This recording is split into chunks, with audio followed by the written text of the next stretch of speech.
kanea ho asem akoye bibia ho na yese aban over price electricity bo by 1.5 billion Ghana cedis nti yesa nkote so ibedi sa enkomo no there is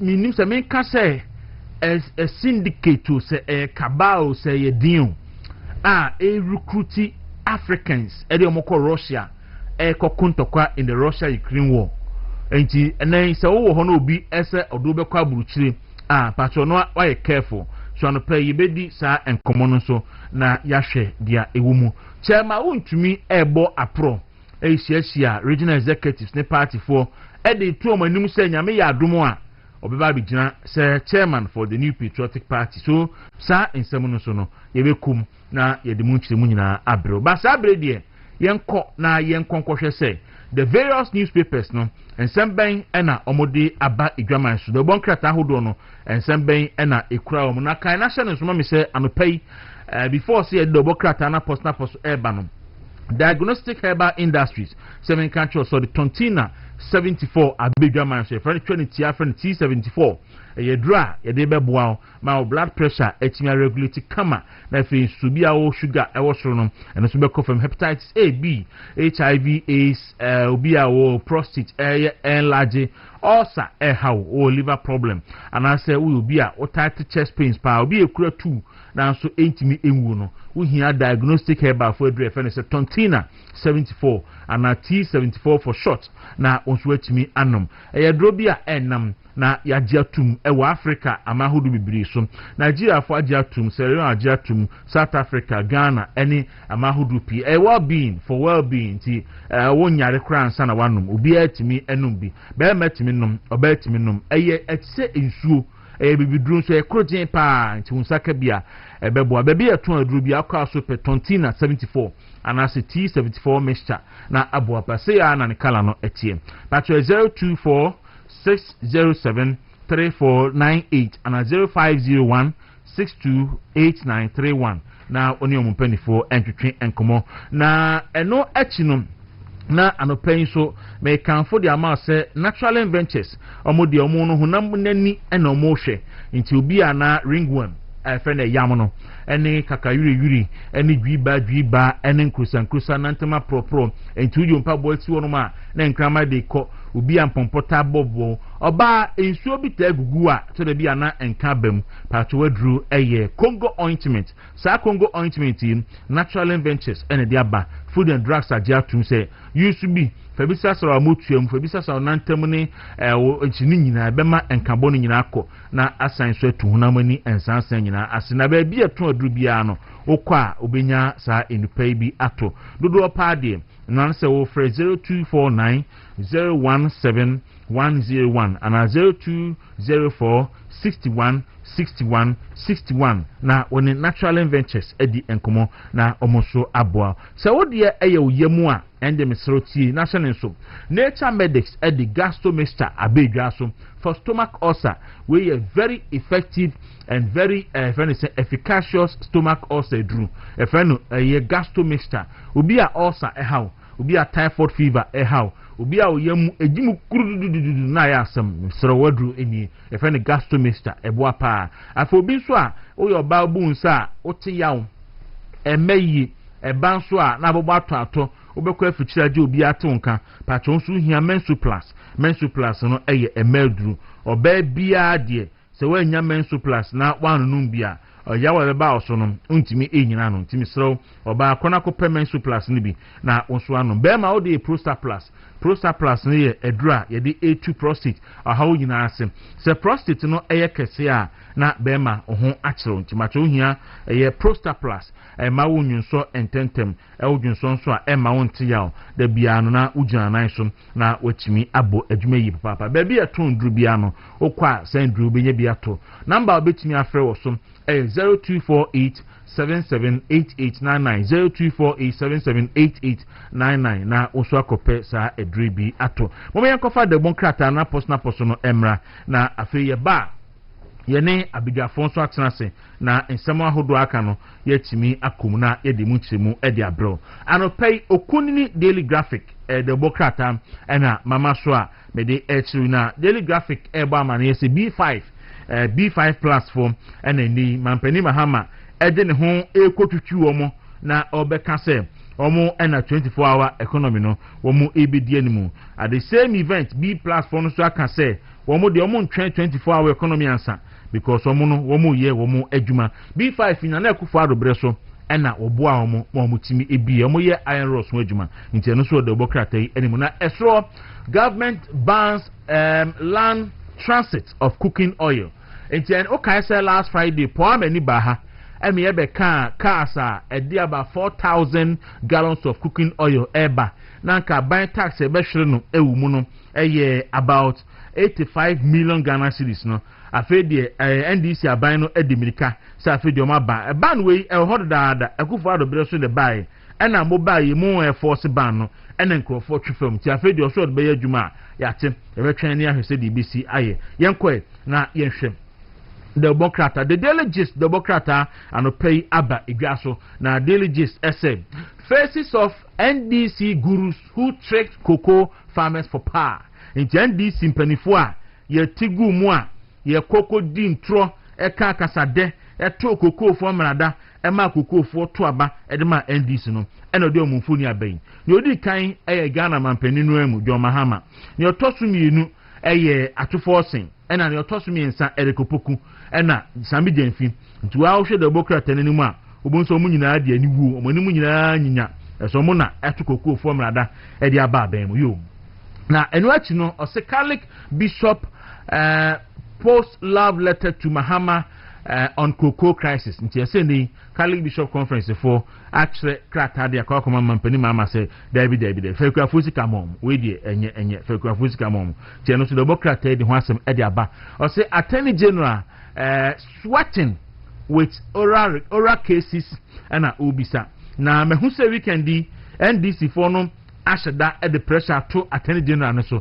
In tempi before monya crowd na we how the pressure to you. We betim heady nanim guase.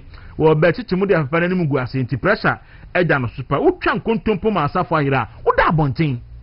Utwan kontompo e ma asafo ahira. Oda bontin because mutwan troche kude to ablakwa aye na pampa mu hyen ma tinkwebu ni pa mbate kare mu hu ena mutwan tro elche Ghana for say $21 billion akodi MP4 afi mu fa case nimra muntimi fa ma ena ma chita afọ na te agro mo so nti abasi animgu ase abai o be te agro MP4 so abechiche mo ti obi amonya krado obetimi achewe na anase ochina yenkwa yesi suhum susase o omasunu suhum constituency or the proposal photo abase omo united for the task ahead yenko yenime na yenhwe Metrolens the Democrat no pay o say transit tracks not missing and just diverted and ye Ghana link for na chichirim na we'll come back to this story Perpetua Akoda Professor Jampo's appointment undermines protection for women and girls. Eti Perpetua women and child rights activist and I say Professor Jampa was saying Kolano and the Mampani Mahama Abonabasono.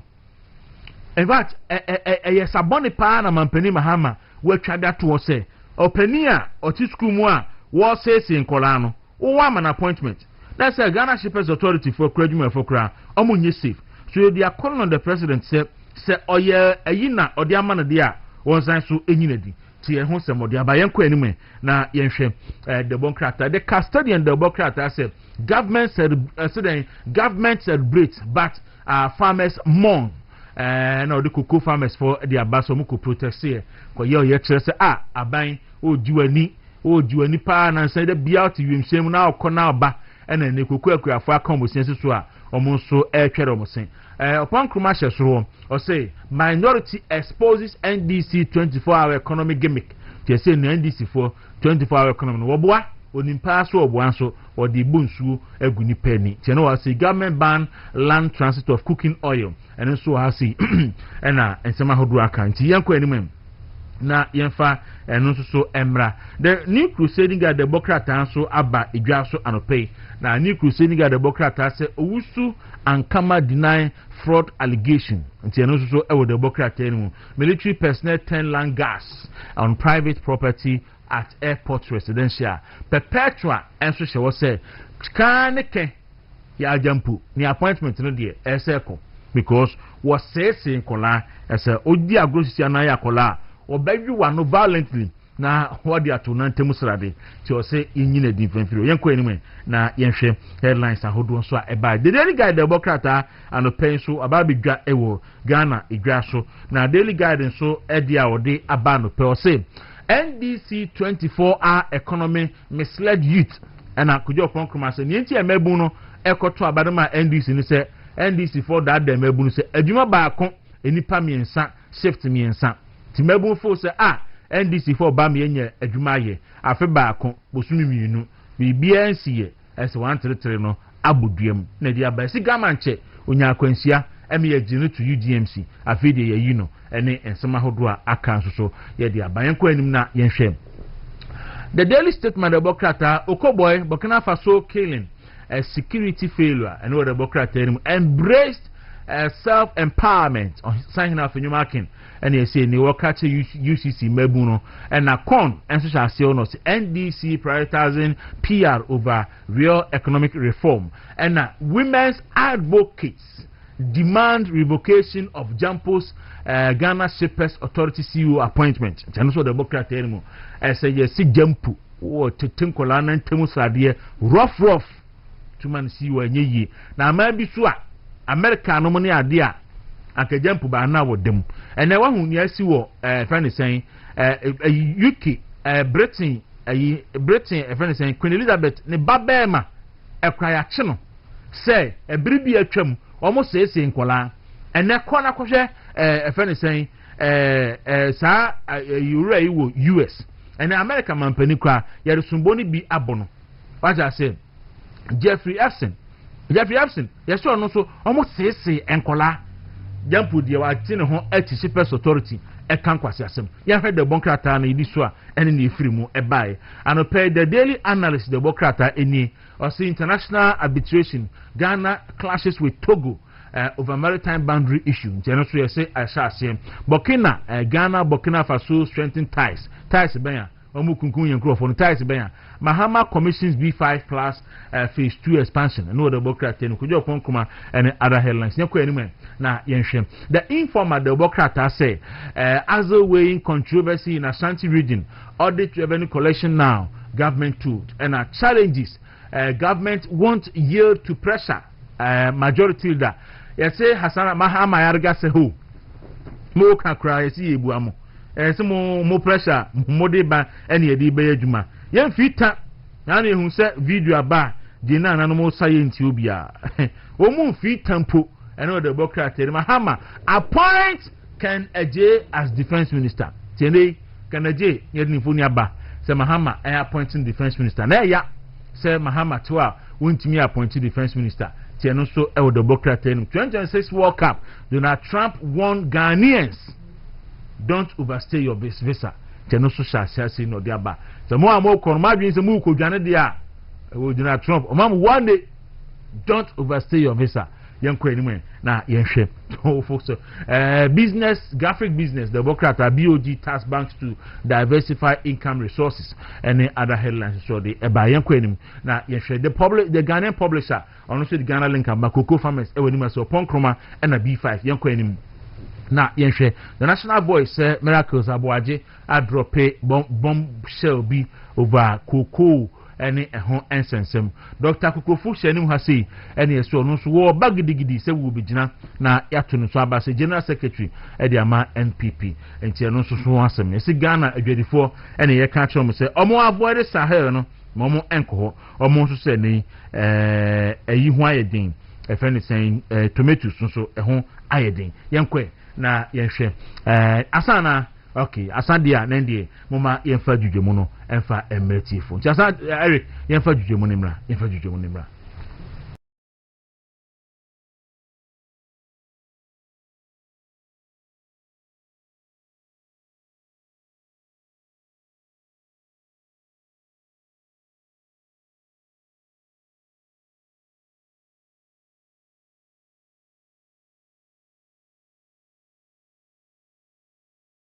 in fact entra and then I can make treaty a different topic.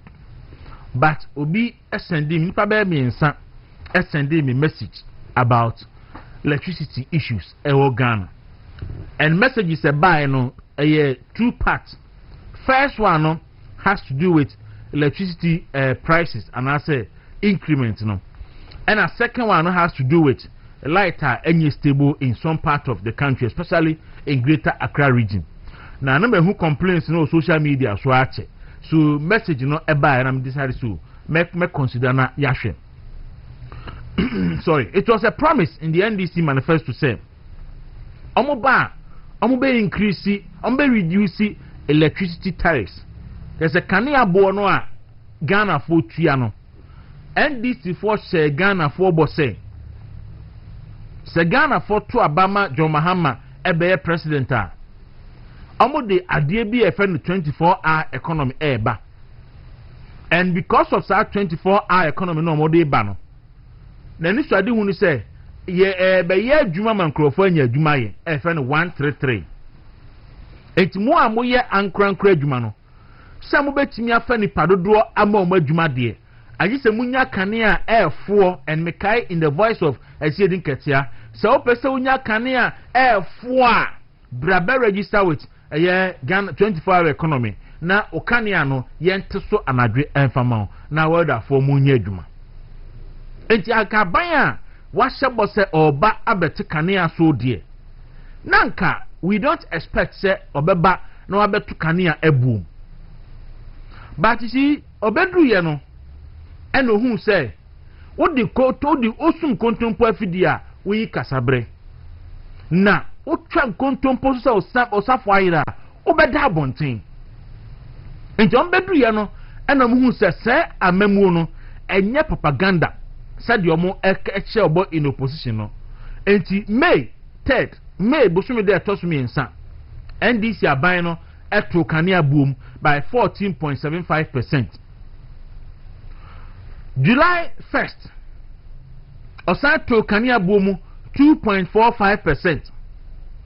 Oye no October 1, 2025, Oto Kania Boom 1.14%.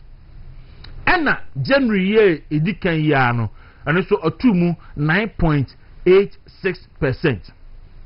Etu kan nyina bomu a 28.2%. Enti NDC by John Mahama by no. Efi January 7 ayedinisi akunwa so no ebesi efane saying January 2026 or the 28.2% and odi ato kanea ebo mu inso de MI. But utie consumers no and the customers of ECG they are saying say in reality no near de ato kanea no so no ebo 28% no mo kanu because Obet says I am Felix ebedi adanse say under Ekufuado na oto 2000 Ghana cedis a etimi di ni twa 4 months etimi di ni twa 5 months etimi di ni twa 3 months depending on sania oyusu ne kanea no under John Dramani Mahama oto 1000 Ghana cedis a edi ni twa 4 days eto da bi a 5 days achepa na 1 week 1000 Ghana cedis. It's not obisa say what is happening. Zanfal is back and Nankrofo be say omuye videos on social media. Na omu bisa question. And now we video lady ni say or 200 cities every day. Just ne fridge tabletop fridge or the aduane kakra bi na yidum cheniti we jai air condition yusu we jai na deep freezer no we jai yusu and aka TV any your the bonum any ne fan any tabletop fridge, but they every day, single day, biano. So to prepaid no 100 cities and per year. Any what channel panel na asa. And in Combe complaining about electricity board. Say 28% dear. And you rate say kuni. To prepaid no, and then I say biodigester. Uto ya anashe. Uto gusu anashe. And the frame for complaining say Debbie, and you say NDC Avani Kain because Akufuado buy no for the first time in the history of Ghana, yet take Kania Boso from between 17 and 30%. Saudi and residential and as a for commercial, yet to take Kania Boso. Yeah, who say because there are years, the whole year, no, a coup for buying one to Kania boom. But what was say, boss say, what the old bar better Kania Boso, amene Ghana for what me at Tomono. What bar the two Kania nim at the court 28.2%. Amene Ghana for prepared meters, other new same boots, and as of powers. I'm not talking Kania Goose to say, apa, him, nasa. Na niye yane se watu to kania na wie sa akra no na kania no gyina so a na edum na so na edum na so a lot of places down so many important mu de omo keka ese na esi ekoso ho da bia ye dum no na ya so okọ part of the east region sa na yet say friend low voltage and crofo friend low current na abafam na ekọ na eba na no raba ko ose ne nkwan mu nem ni free ni nyina asai enam no asai ne nkwan asai. Amanfo enuane essay amanfo nema essay ubita se dum so abana enyi dabi nya kapa dabi dum so mai but kania no edindum enkrofo complaining and say endra me receive a statement from Center for Environment Management and Sustainable Energy. Now omo chair say in the year I buy what exchange rate NDC for the year projection. Normally calculate electricity bona. I'm used to between 11 and 12 Ghana cedi per dollar. Meanwhile, dollar no so bono I are fairly stable between 10 and 11 Ghana cedis for some months. Inflation and then a drop a cry. Full on the board ako fempa. A two shot dia na omo overprice electricity bono ewa Ghana by 1.5 billion Ghana cedis. And they are demanding say a buying anti Kanyana so by 11%. I mean say me not sure say NDC a buying one bay. There's Prince Abrami.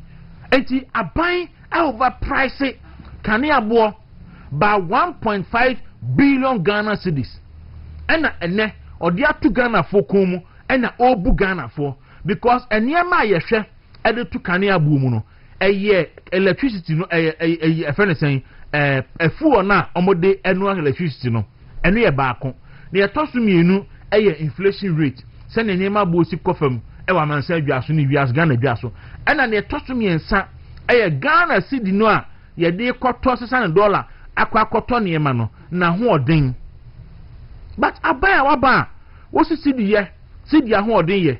What's inflation? What is so at about 3%? A fade ye, can you go more crown air costro? And Crawford air complaining and Crawford air cassase a day necoso can you mean stable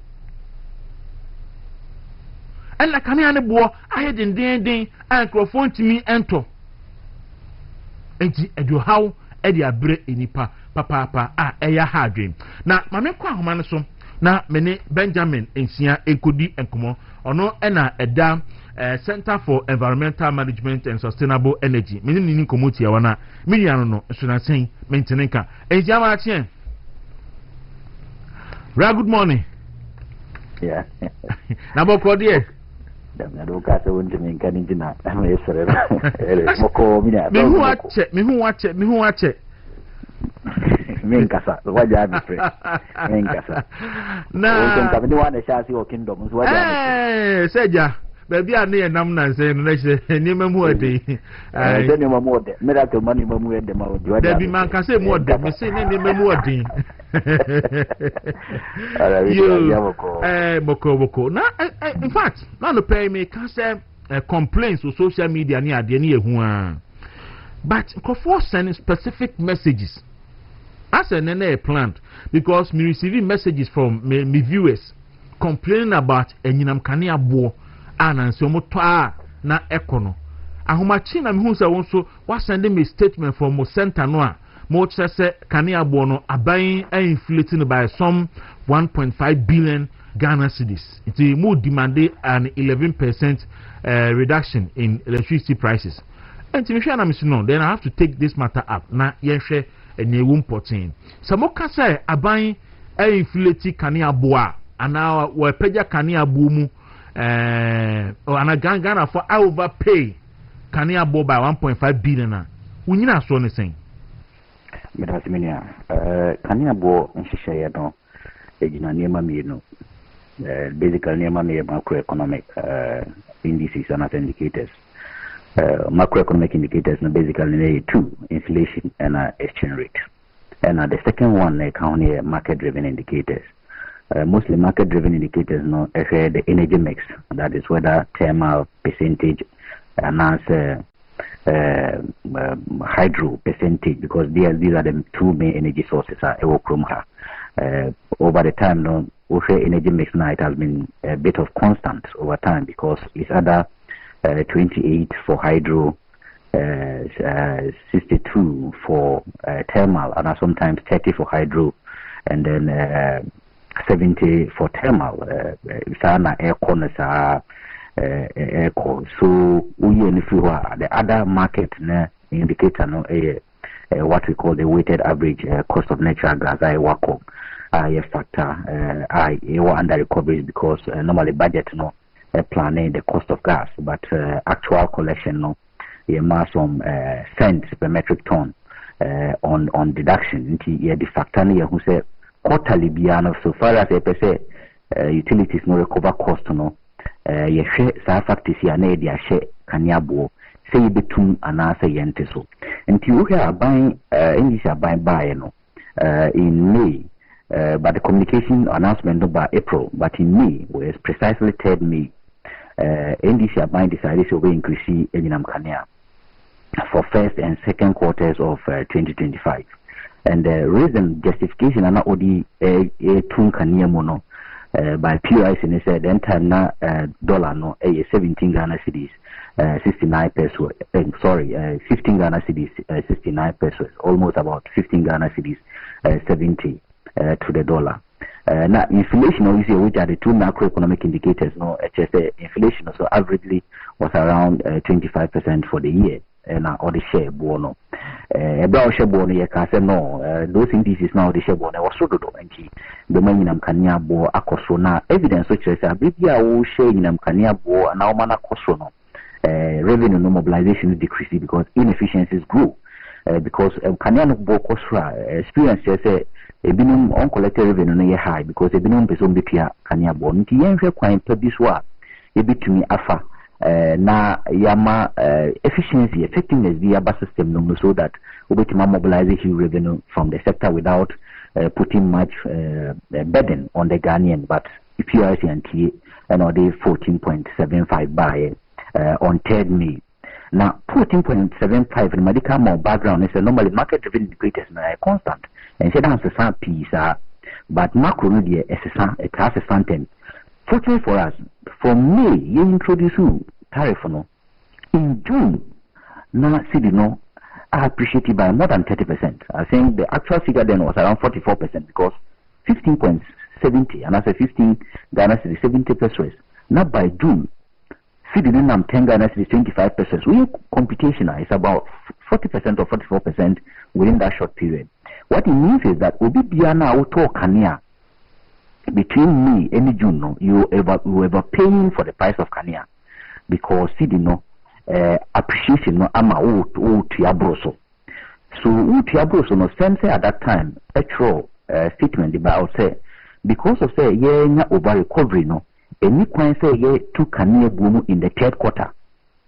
Unfortunately for us, PRC 3rd quarter assigned the Kania boom to buy that is 2.45%. The justification here at that time the number can say macroeconomic indicator and the city I appreciate more than 44%. At the same time inflation dropping projection dropping. Until inflation drop I see the ends we appreciate you. Now a new question 3rd quarter utu Kania boom. Because the over recoveries will cover any debt or another BBO. So that one to look around the Ghana for 3rd quarter. Unfortunately for the Ghanaian, PRC came. Or Korean mathematics, you know, you kuku data or by say now they will see 2.45%. Now the NT will say 2 when they say 1. A full year was say 28%, yen was say forgetting that at that time not Ghanaian petroleum consumer already or to fuel buying through the ESLA levies. Or took fuel at the buying some from power, the sector. Two, at that time now Brian so introduce another bill or amendment of the ESLA or amend the 1 Ghana cedis at the can say in Franco fuel. Then so PUIC answer the Ghana for 8 year that 1 Ghana cedis no or the justification by say you hear 28% near the account to fuel. That's one justification. The second justification is in the year 2024, that is the first, third quarter and fourth quarter, na ekabida ho. Ekana eda ho no, 400 and something million Ghana cedis. I think 402 or 406 million Ghana cedis. Sa 406 million Ghana cedis no, was a Ghana fruitia. Because kano utilities no intimi enkoswa embe kano Ghana phone. Forgetting say the appreciation of the cedi by 44% no krano gives you a windfall of over 1 billion Ghana cedis. But PUIC and consider the appreciation of the cedi. And now all the trade justification, fuel, debt that we have to pay, and also adiba kubiana sa time no any sebi economics drain your friend reserve margin.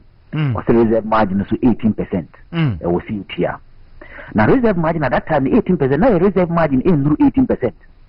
And this all the reserve margin 18, but now CNTI, which means the consumer at that time was paying over for the reserve margin because the actual reserve margin at June or in June, July was around 12 to 18%.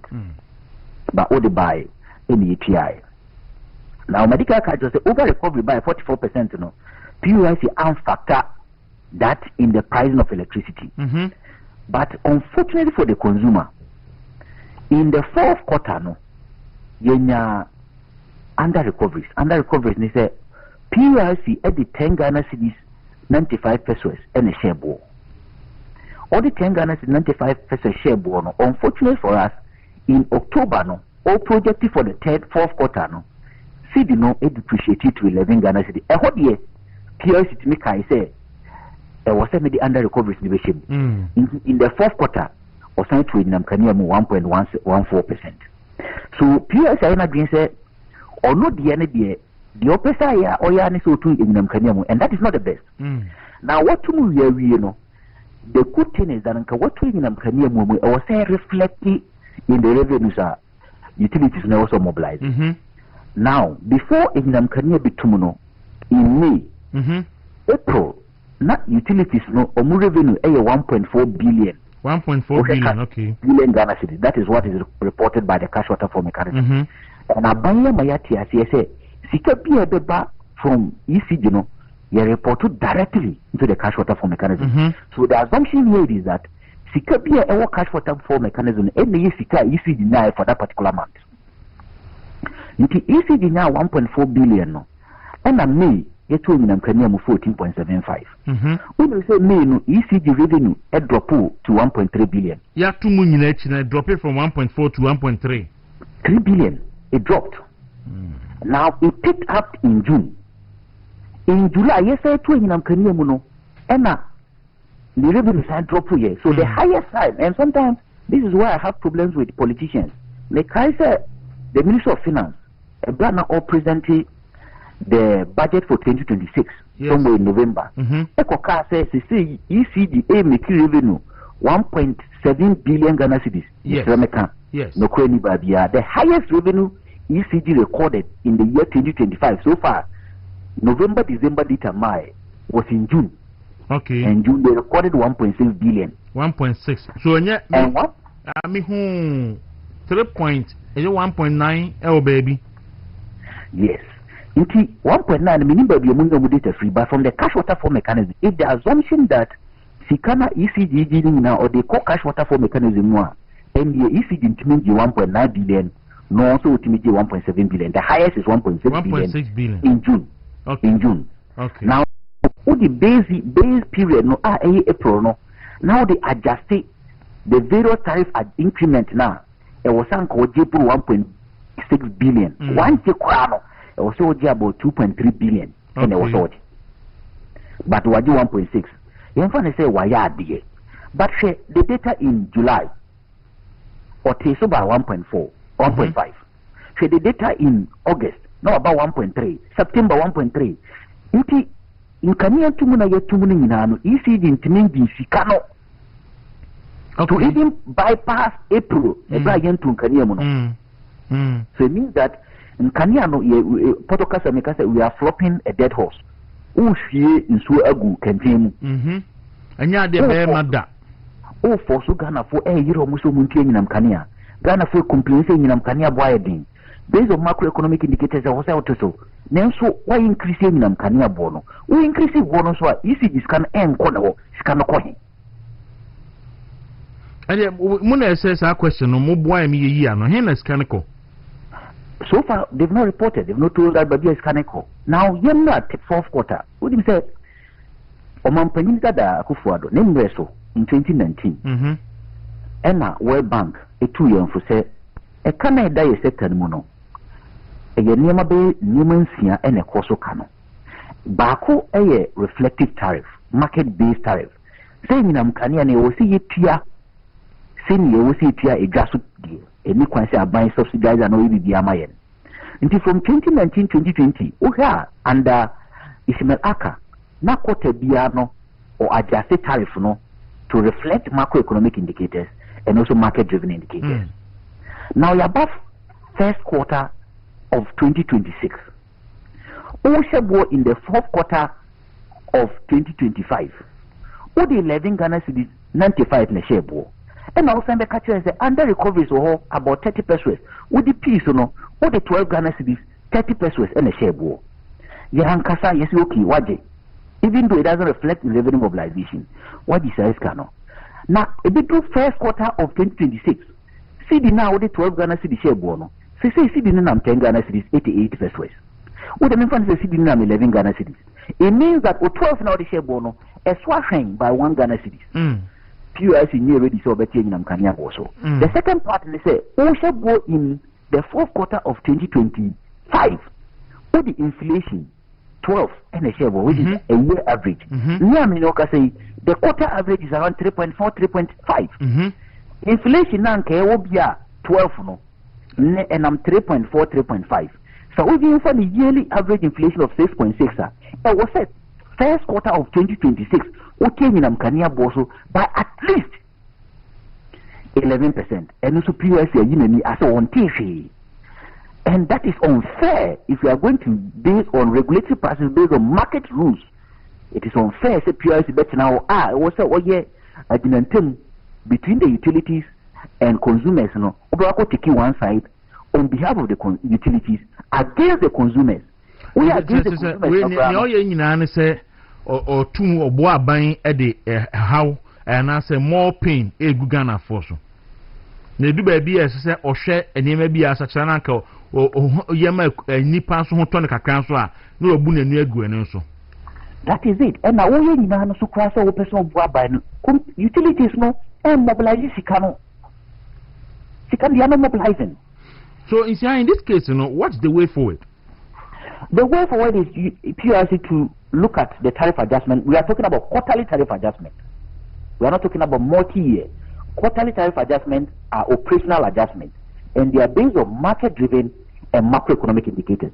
If the macroeconomic indicators are favoring the end user, which is the electricity consumer, yes, okay, but before the memo, let's take Zion Felix. Minnesota who the video no on the internet say under Kufuado no to 2000 Ghana cedi prepaid. It made the need try ABR 3-4 months and nasa. Under this current administration, or 2,000 cedis aburu so na watwe na asa do bisa ho say increment a wo bo so a new 30%.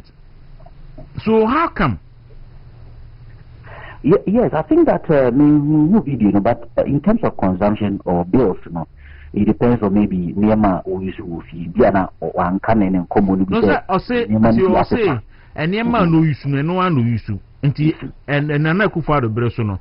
Depending on saying you see you soon, man, it be a timid 3 months, it be a timid 4 months. Inti, Yanfan Secra, it be 3 months, 2,000 cedis, and then or 2,000, it be a less than a week, and I say a week.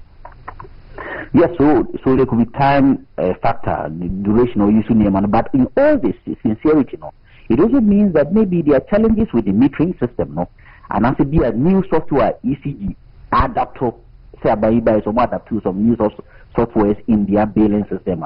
And also bit contribute to this. I'm paying so a video of a lady on also can say or top prepaid 100 cedis a day because or turn home in road a debetiano panel na 100 cedis no asa which didn't used to be the case. We're doing also air conditioning beam the chest freezer we're doing and so still afraid to say or top prepaid now on to me and sustainable. And Dawuro in America, now this is some of the unfortunate things are PRC, the complaint desks must sample some of these views, conduct assessment of the sector, and present a report to tell Ghanaians unfortunately, the PRC under this leadership is not very proactive in responding to the challenges that many Ghanaians face. And yes, I am Felix Nkwa, and yes, Mamiya Obunidi Nkwa. There are a lot of people are on social media, they complain. And we institution, that's a institution for the people are. Sometimes you sample some of these views and then go on the field, pick data, run assessment to confirm or otherwise of the views now for share on the social media. No. So you may be done for what explain actually say via unkaniano echoes through because of this or that. And how be echoes through because of that, and not necessarily because of the tariff adjustment echoes through. But PRC is adamant on Fahu, and that is the saddest part because on only the end say me if you say in Kanyana river no costra, Mr. Michelle, I bet go through the cash waterfall mechanism, and most of the state-owned entities, especially in the power sector, no kind of okay. Scratch my back. I scratch your back. And then I question.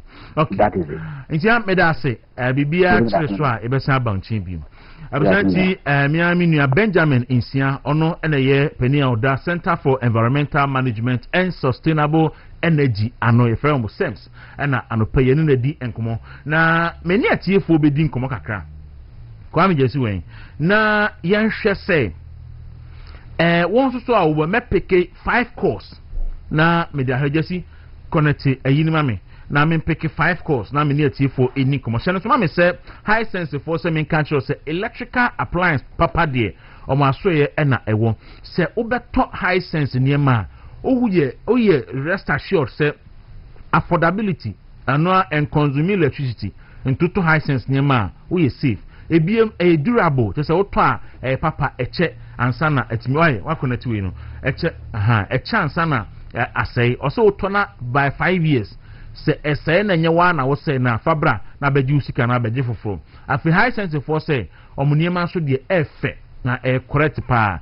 Enti bibi say chest freezers any normal refrigerators, televisions, bibi say air fryers, bibi say gas cookers, microwaves, smartphones, washing machine, sound system, any blender, any cooking, rice cookers, any kettles, any adinano, electrical irons, obeko high sense for astroya kopebiato. A dos Ghana baby, patro enkraha, ibi wa chimota, ibi wa amrahia, ibi wa batrona, ibi wa a friend is saying, tudu hasi, uko kumasia, a dumunum, uko kufudia, uko tema, uko hohoe, uko hu. Tamale baby mankasim baby omunamba ni 0302 550000 0302 550000 or say high sense and then they say high cocoa price yeah tetu say shim and the high sense I say cocoa high sense for the or say everyday prices for everyday people just see them na just see an intermoin. I mean, many phone kasa. Patro Victory Garlic Mixture san payment country say Victory Garlic Mixture de ebeboa am original nine so. E ye niema be mi nsako e nine yeri kan e obi a wuntimi na anadwo. Wadru ne Victory Garlic Mixture onye bi ebeboa pa. Obi a o ho anas wani so ebiri wani so chirin kakra no onante kakra bi asko abre kuma bo periperi. Wadru e Victory Garlic Mixture. Oba so obu unsa bu no emayi menstrual disorders. Eba so anim se tum. Eba so na bo ato no wadru and Victory Garlic Mixture. And if obi a wa na wo nan ne unsa ye utitibiti no. Obi on mo da sori ya ke say oyen ontimi kwa fa 90 fam. part 1 here stroke ebecho compare victory garlic mixture ni binanom ye the garlic na aye ne habama onum bia eboa sheda ye no special way a ema wenum emo garlic timisro ma unsa enkebi anopei na yini komo entumu ye jesi hwe na ye ntem PFA pharmacy Colinac Herba Misty Herba ni nyina okuma se enkan Tenatel shops any Okansi drug ventures so kore pasa unsa ebekebi 0242 54 5633 0242 545633 na woni ye victory garlic for entwetwe enkomo na emoa bia obehia bia so no omatimi ede aboa kama pa ma onso nsa aka movement TV ye wo kokomlemle ewo enkran ene circle quantum point so ye to nsa afro mu nyina se obia emra na one ye emeye adwuma da se bre mo wo hemomre na kwa meje shade hoyi die mi hu bi krada enti ni mesremo momra na mo ne ye emeye adwuma ade bia wotun bia no na odi aba movement TV na yabohu Dawuro edi amount na ewo eye new town any circle quantum point so ye be heavy do choba no the old and timeless heavy do oba so ibetimi aboa pa bibia wo bia opese Ghana tonka bia hana Ghana ti anope bia obetimi afre penny for 0509 301 401 and 059 2589-720 and 050246375134 na one yempeni for so enjutwe enkomo enti anopai da sebre ejija mina ababe cancer da sebre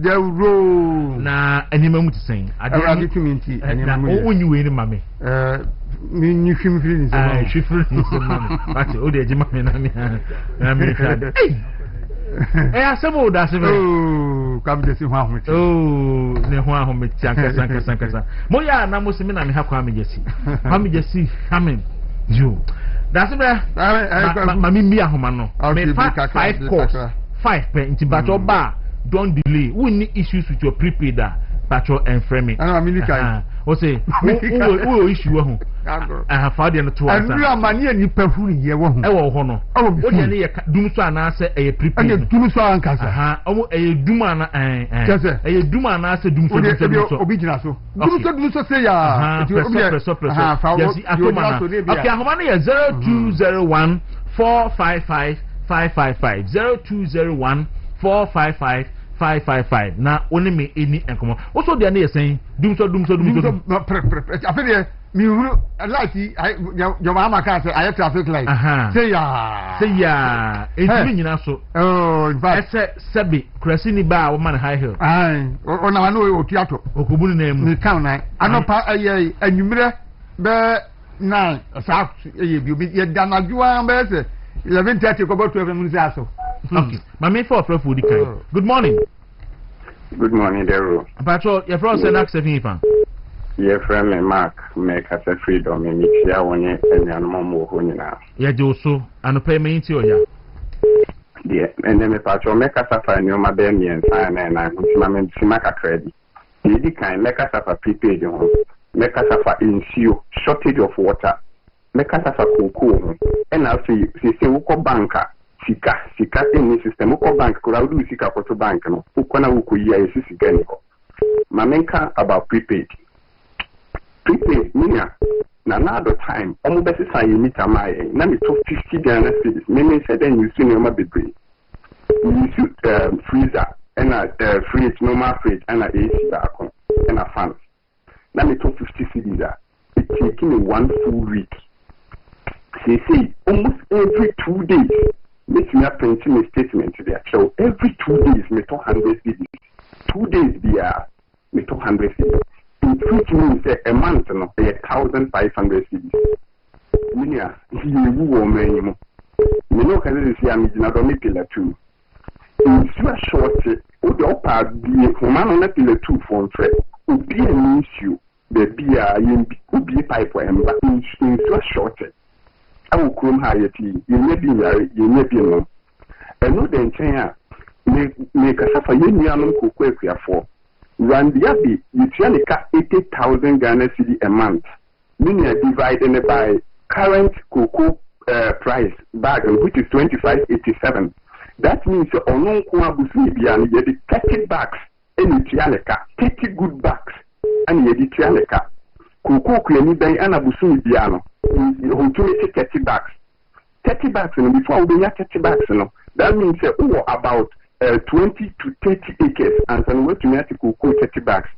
Your friends around the abbey, and cocoa from without, and so over 20 to 30 acres.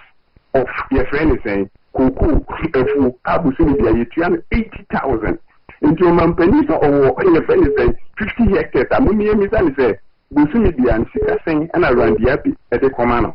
Many I know the entire Oko Bank, Sisia, Opa Fesika Koto Bank, and Nes Uncle Honum so Kwaku 50,000 cities on the catch also moon, just almost some time, and I'll throw more, and some only this canal then after watching, ye pray you. In GMP4, Mr. Union, one more money now. No almost banking sector needs to be make us from experience. Now, Miss Sherman, I mean, you from that. Of any one case, are we a politician or MPP name?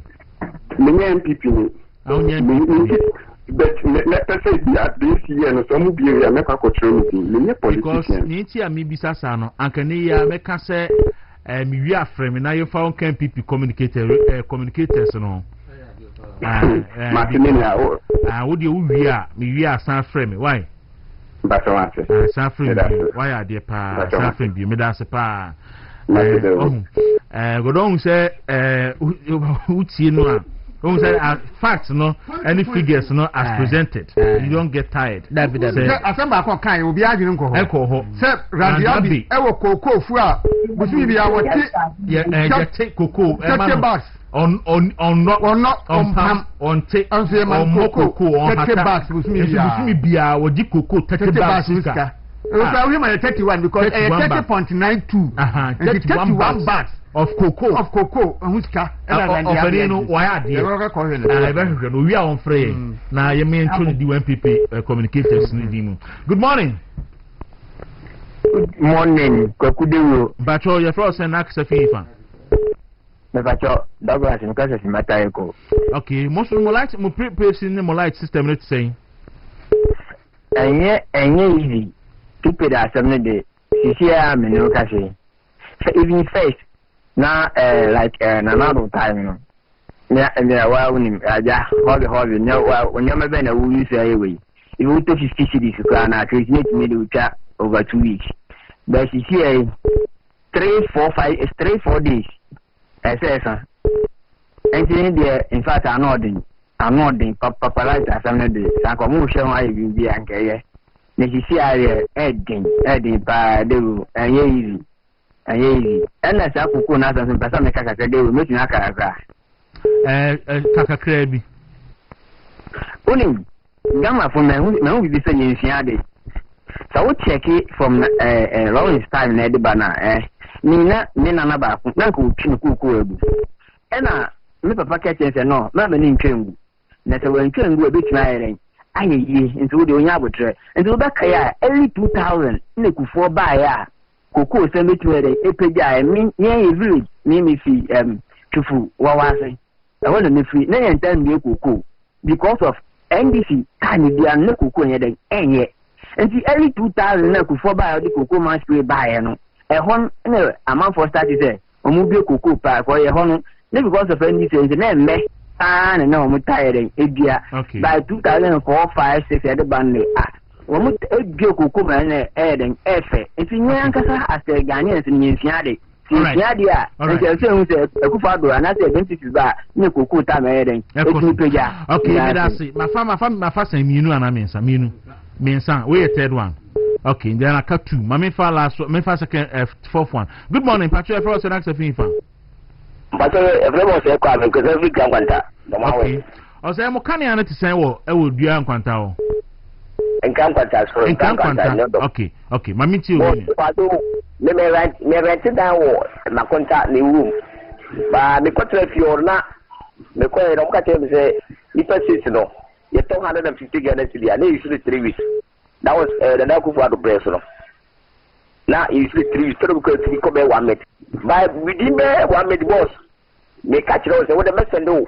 me nya number ka me send wa yi se week bi to 200 Ghana week bi to 200 Ghana mama na wo fi oro kwa dwama adan to kwa kwa ba te say enye ndu bata enye yi de kwa we nya politics ne na de ko ne de ano den wow you say so be ho no wo je wura elia adwuma bi ase de asa e ma no ko be do motia I see. E ma no be do motia Afani de kwa mi da number is here ka me send you ni de nyina ba ku ko de say pro bi channel and one be say aye ye nti ele o mama se mo se mo kan ele yi mama no okay de we de nyame be me so me da se pa na owura ya se so a we pagye isi a mo te compound house a amu use prepaid meter ba ko no entokwa ba na hesisi no hu keke because eba say a na crofo suspecting crofo so mo woni ma wo mu den just last call and saka na yen fa no good morning Dawuro mpacho what say nyankopon adom me ho ye mpacho e for so na akse fin fa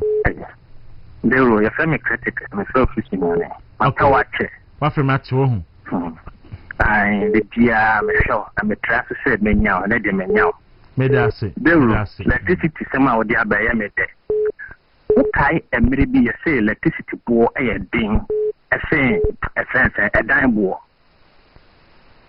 Mekai pa. Very good. Dawuro, I was the first person at my class at 7. That was 2016. We can walk asapa. Na mubuwa. E hona na mete. Na me basu nyane. We can 2016. February mo. Che ene aye kase sisi asade no e san ababio. Euro. Na do time no.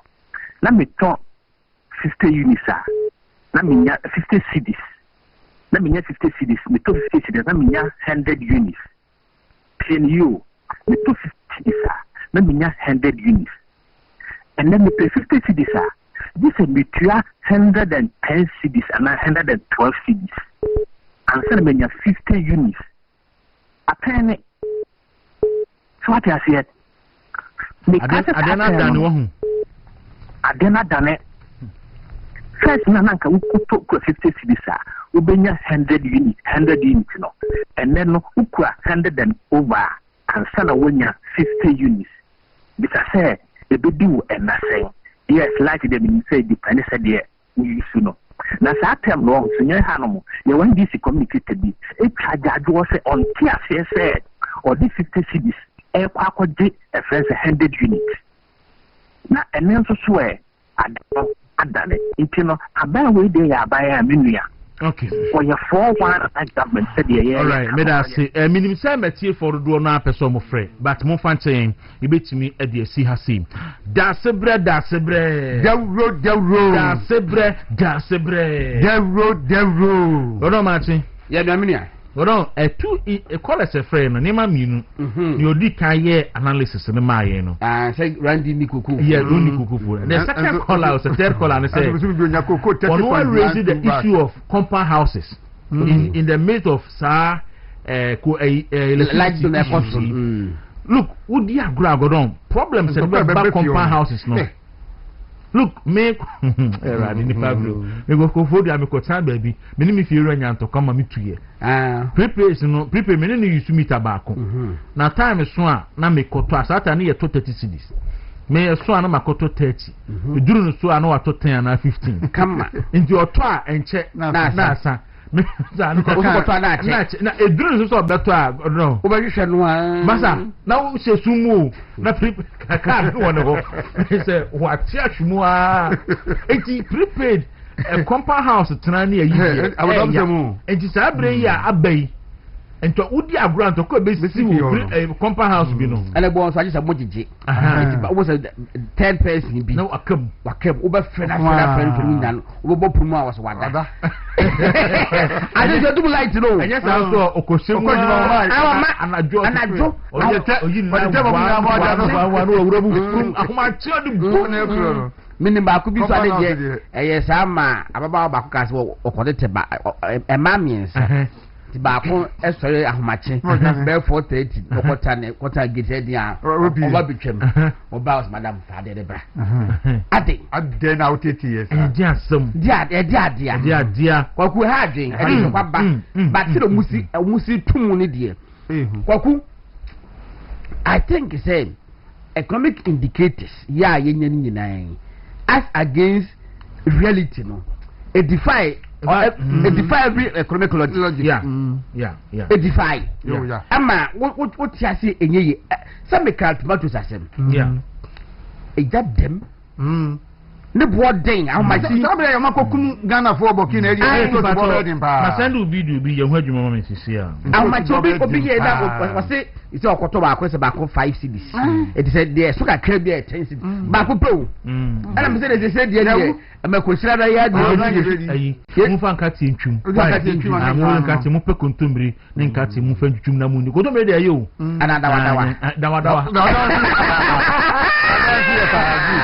Nada ebitwumeko mina binimo ese da jollof nya asenketo ese de papa Kwaku in 2024 500 cedi worth of prepaid takes me almost 3 weeks. Same appliances today 500 cedis cannot take me 12 days even after putting some of them off.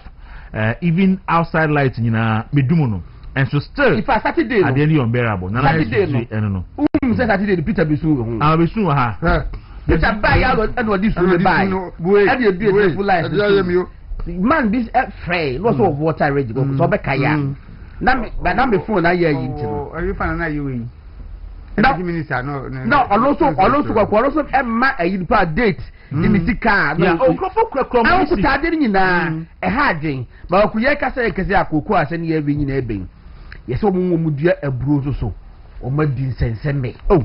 A brofo me the videos are better happen sa when ma jama so a beans and the banching and a ire o me the videos nyina happen beans ni nyina ye nto Komo si ese so me kan tem say odamu nyina se o say Komo si is going to climb the chair number 71 to okay so it means that Obenya 71 or China. China 24. Okay.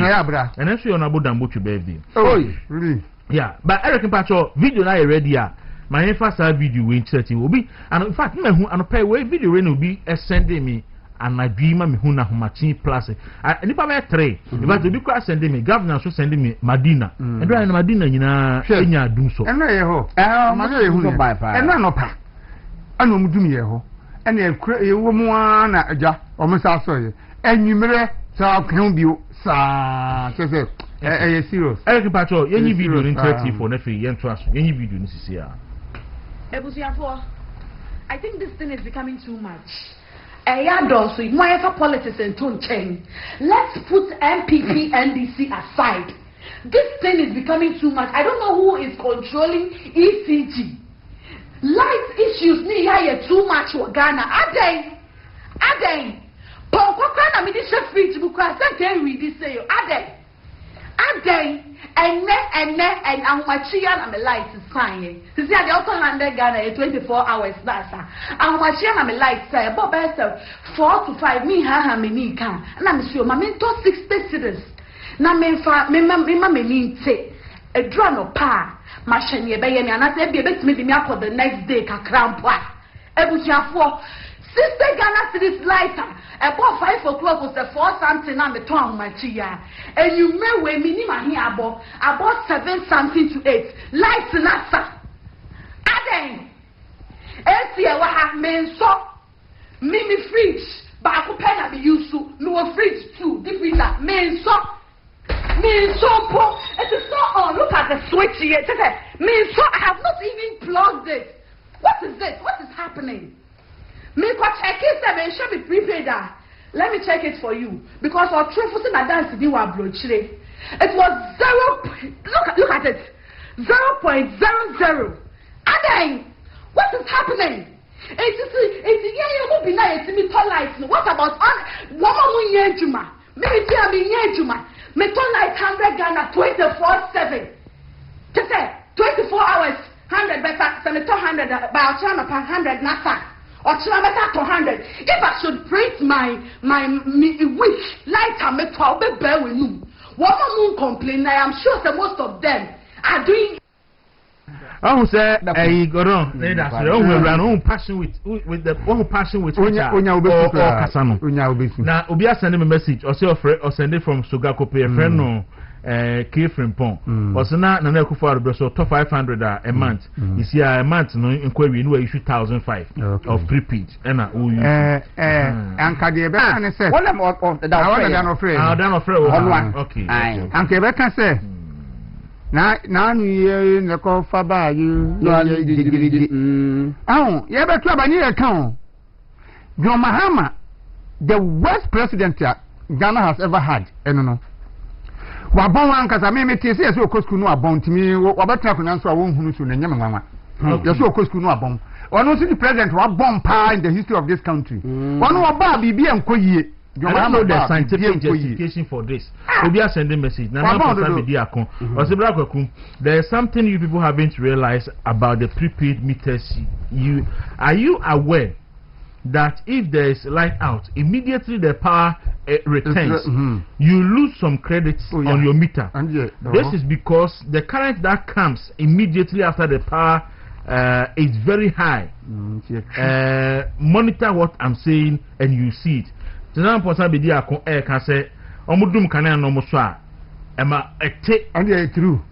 because I'm son of a bar and the full force never and a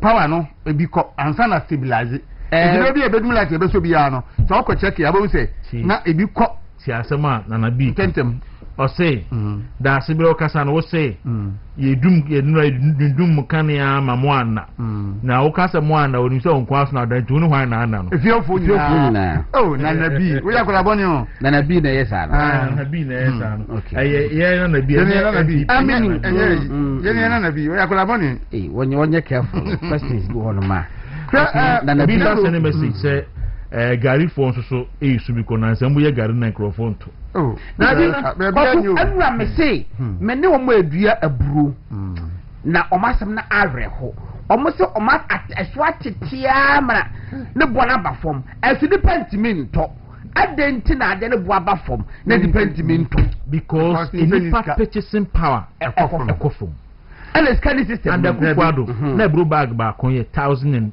and over ntina obi say oton ebro 10 bags a otimi to tractor okay and the kukwado by ne oton you obeto NPK 1515 omudi fertilizer omudi go ebro aso na obetimi ato ba kon a you so oton ebro bag 9 because ne bag ne ba kon eye 350 300 depending on baby where food wo baby try emutimi ton 250 Ghana cedis and so betimi ato fertilizer bag ne ba ko a iso ton aburo bag 9 wow so and the kufu no ton aburo bag ba ko a no timi eto fertilizer so bag minu ananse me nti na fertilizer ne bo no e kosoro aburo ne bo no e ba fo nti cost of production here high uye so a ozunya mfaso na Ghana dey say yehu cocoa price so Mr. say wa be nya ya kokin custodian newspaper Udu Mahama e kwan a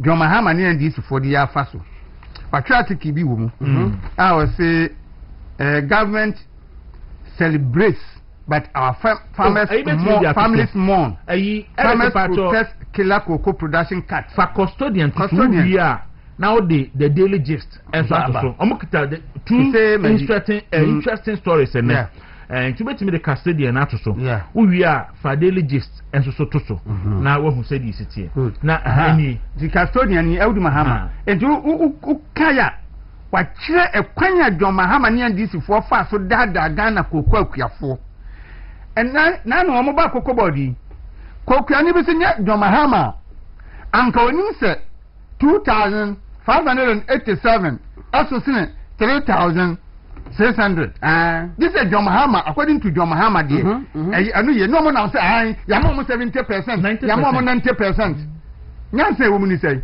one will be 90% na entimi ntɔ pen no be mama 20% let me to pen me to nsu a ebi dia na ye tete more condemn Kwaku for condemn. Okay, manifest daily gist good. Na yehwe no so headline no by in fact the headline there and pay osini faces of NDC gurus who tricked cocoa farmers for power.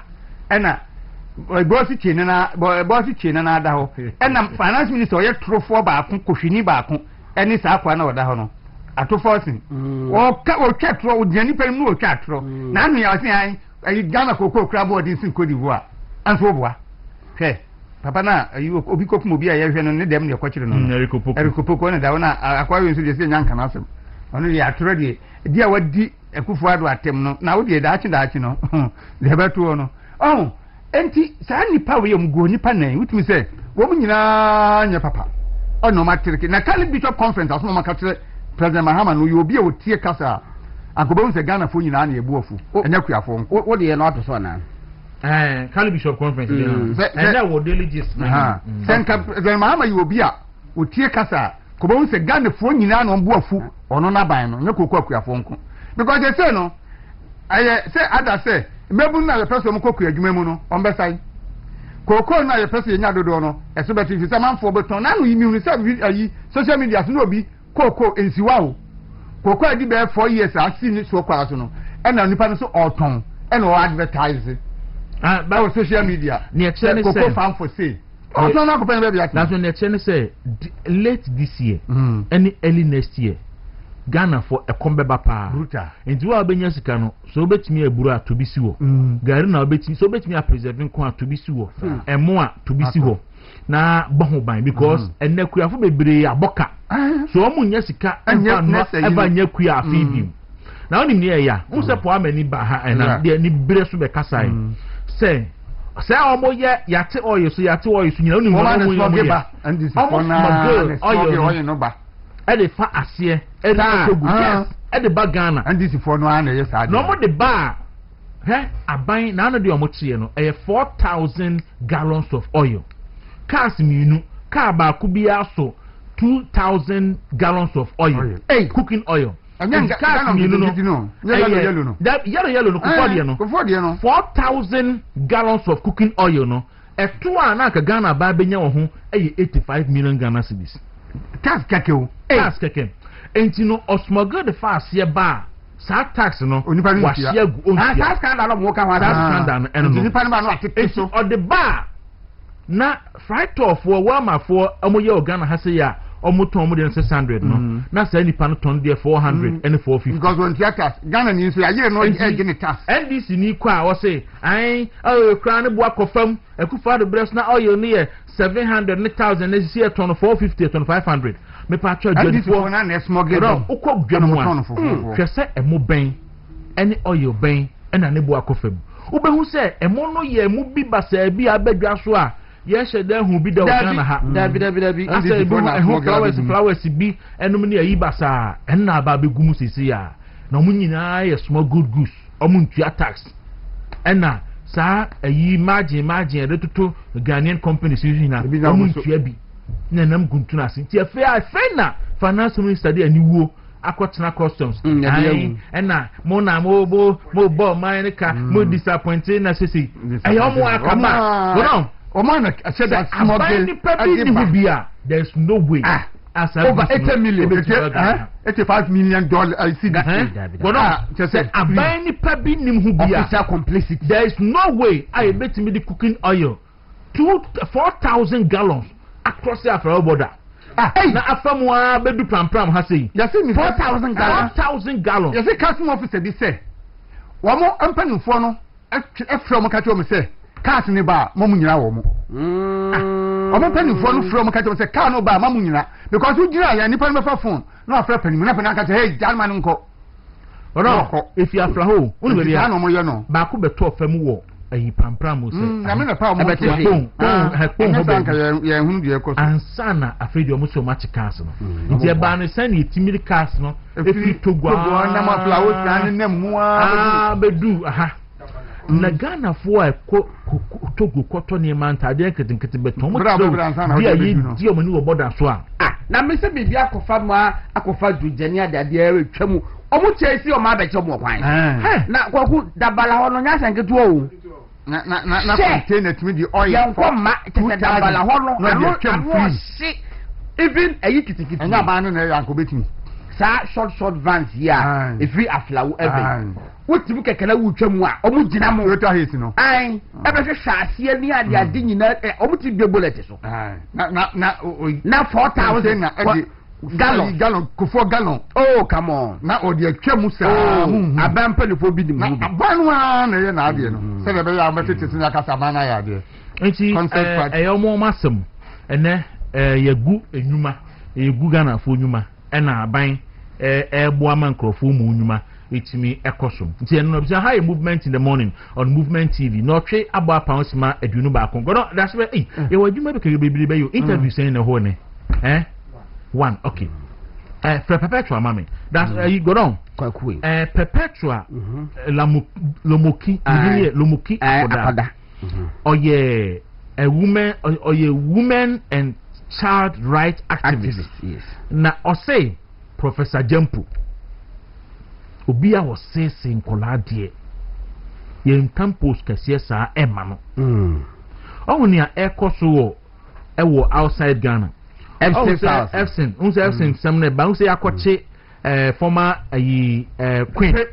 Prince Andrew yes unse yakoche no Queen Elizabeth eba bema ye na king no ni nua no le di na chi yakoche no ni nua bema yes wa ye den ya onpo ni ya say yem say trade bi na we release we say trade secret bi say no we trade envoy UK to US enti okwa no sa Epstein no na dan for no Jeffrey Epstein no na dan for no enti no once what trade secret we releasing and na likely say ABI say my so mo say wo mo so no ABI no so no onu so ma bo mampani Trump so din go e wo false name Trump no bodia no ato atwene o bodia no apai ni say ya bodia no ato ata but the wo kan nyina ne say ne nua ken nua no yakoche no and the make us no any IGP kwache no issue statement yes what is the law must take its course and this is the first time over 300 years yeah to be from the royal family from the royal family it was hard in my say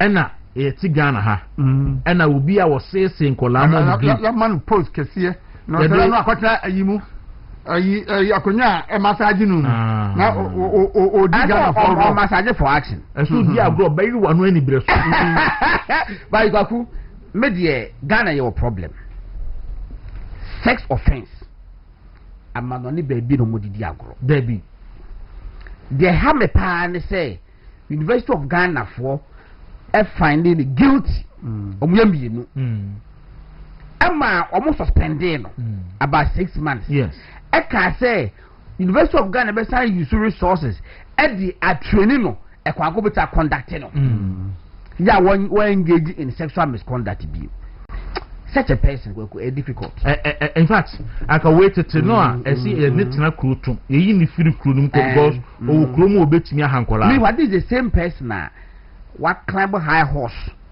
eso no de wonye bone da wo hu bone da and we see na Akufo Addo so even they say na Akufo Addo MPP wo position wo kwa wo attack MPP editor me amedwe ho amenti ase my kwa man so my ne perpetual any come better good morning Pep good morning hello perpetual good morning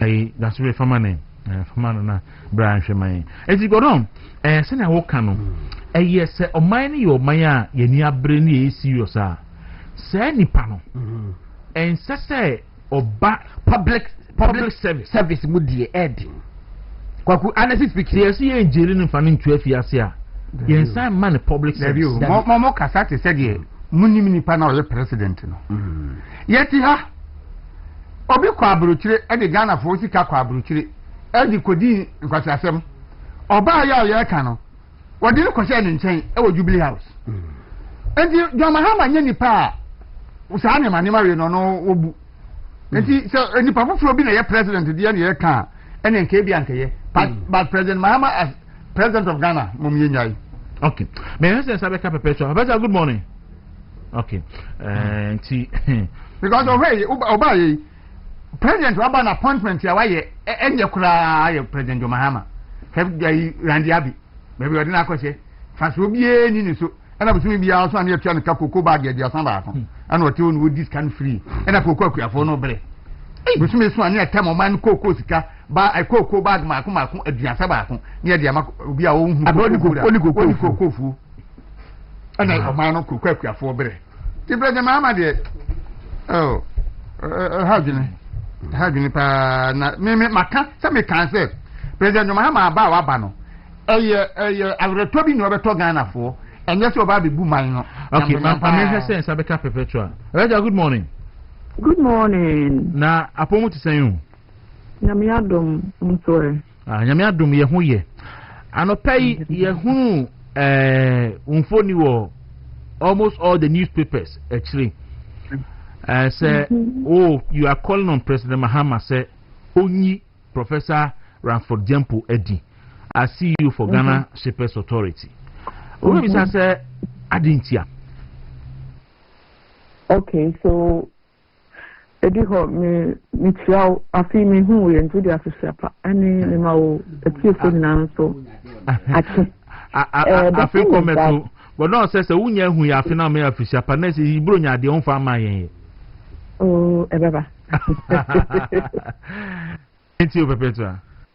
Okay, so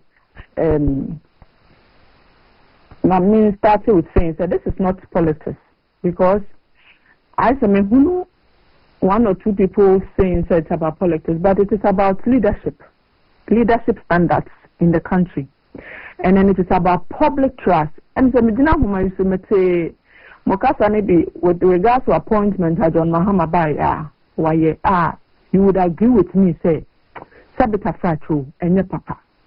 You understand? And this is a person that we are all aware, we know, and a call public, a call international, that a known person that is harassing or has been harassing the students sexually. And into the BBC for no sex for grades. Now, I wouldn't particularly give the attention to him, but it is about the occurrence, the number of times almost every time we are busy member out and the camp. Name because one almost was a bit victimized. What kind of the issue no? Mekaipa. What kind of buy almost a girl no a chronicle okay. Yes. It is a culture, a deliberate culture of silencing people, silencing abusers, silencing victims. This is a person, the university find him, you can say, culpable, and almost suspending for like the 6 months. And you say, it is something that he did. Now, NDC buyer. Now, Kwaku, a whole place like Ghana, you can say, Shippers Authority. Now, with the man. Into your choir and I say you buy it. How then do you expect to say, oh, my sabita fracture, you may say, mono? I could drop by in a omubenya the you can say leadership or government mu, na se sabita fracture because it's and also because Hazina obey about out Abeka. You are telling us that the voice does not matter. You are cowering people to be silent. You are making people to by force be silent about their pain, about their trauma. And with NDC telling us that now they are going to be the champions of women, protecting women's integrity. And what can say? I mean, yet not to say and so that is why we have said, say, we would force them to honor their promise, or promise, say, your integrity and everything for by. So for Professor Jampo, he has to go. That is why we petition. Let me give you a little statistics. Share. What fun you put a man no more? Will we are if a man no more, me are always harassed. With the other class, world statistics, young man and local. Then just last year, 2025, Ghana Police Service, almost domestic side, no. Domestic violence and victim support units. The cases that they got, just in 3 regions was over 10,000. Sir, over 10,000. And I am to see a woman say, and as early as 12, 10, 9 are all being abused. Nancy such that thing, that thing may, if we are telling them now, say, whoever abused them, no, we still can give the person power. We still can give the person authority.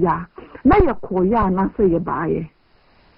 How dream to say this is the time you walk the first female vice president. Our no answer ye former vice chancellor of a public university. Only the so okay say Her Excellency the inaugural speech no. Maybe the one thing that she said that was profound for me into also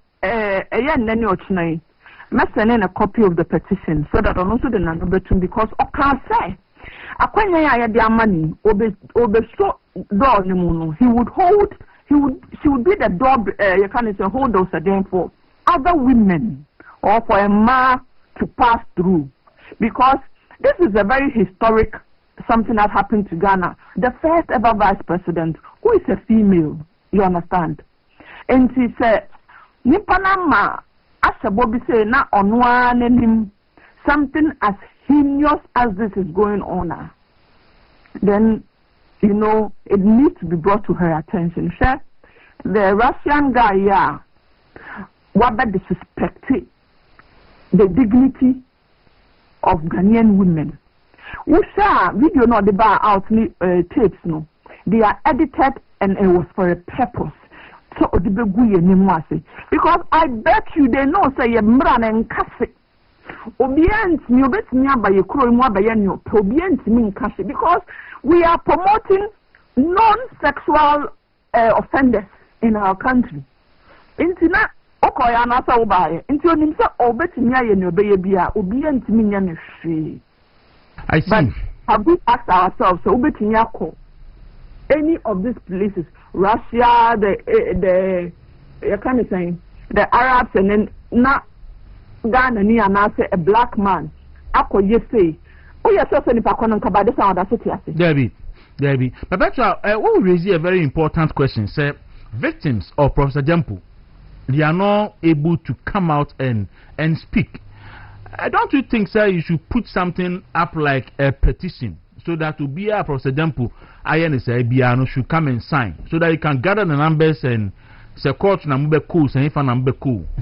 Because Yera Mahama, it may be dear Metia, may need sort of petition by Yajuma because oh, Bobby the Magana for I can in the first place cry or appointing to that position. Oh, so we Nasasa, they are petition President Mahama, and the name say. I have the faith and it obey because they're so because only the leadership it is about public trust. Public trust is very, very, very important.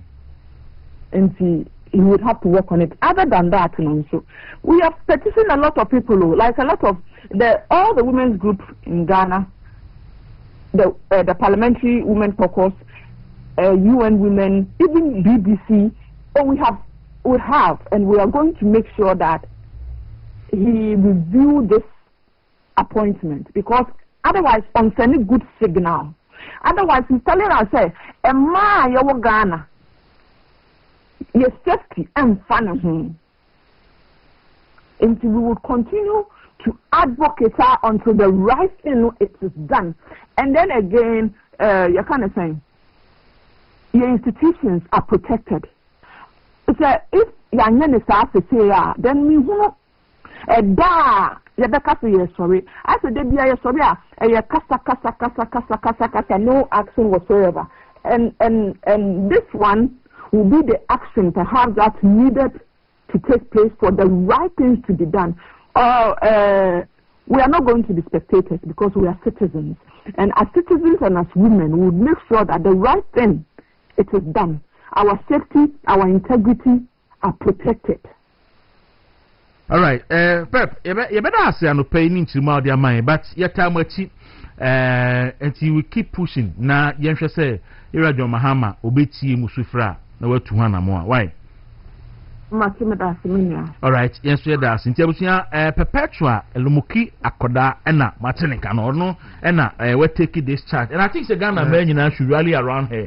Na omu support no feeder for no han for mu hefa omu nyina wo ho na no oyebampo te han na oyebampo na so si odo ni hobi so deputy chief of staff so wo no senka we mi odin ho jim wo na mo tetu ho ne ye appointment na mo nyina mo hwe Kwaku ade a perpetua ye no yakopon besia no yeah hwe ewiase no we the mo factory on this occasion I mean can you see ewiase na ma bibiri isisi ma also bema kwa no ba kwa dana ya asem a na wo ba mu mu lesi ni mugu ase ene ma we e ma ni bebre asofa we menka se Professor Jampo nsa no but e wo teacher for member bi nsa no ama aye den se e ma ba bontin ya beka ho ase Professor Jampo asem ba yi eni pe bebre e ma ni bi no mu nyom ba bontin but no more victimization. And no more sign system ni say or the camper be protected. What could I do? No University of Ghana for website this year. We were saying okay though. Where 20th November 2019 was a news release. Professor Jampo, Dr. Butako to go before the University of Ghana disciplinary committee.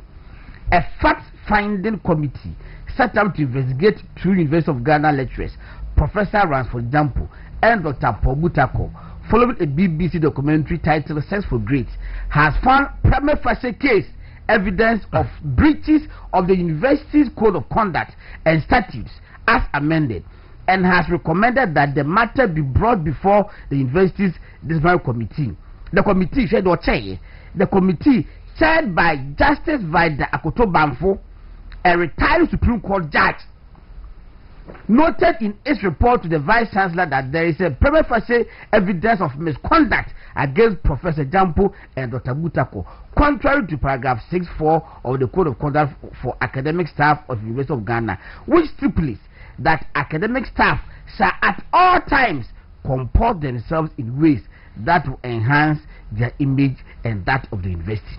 Very first one by a channel.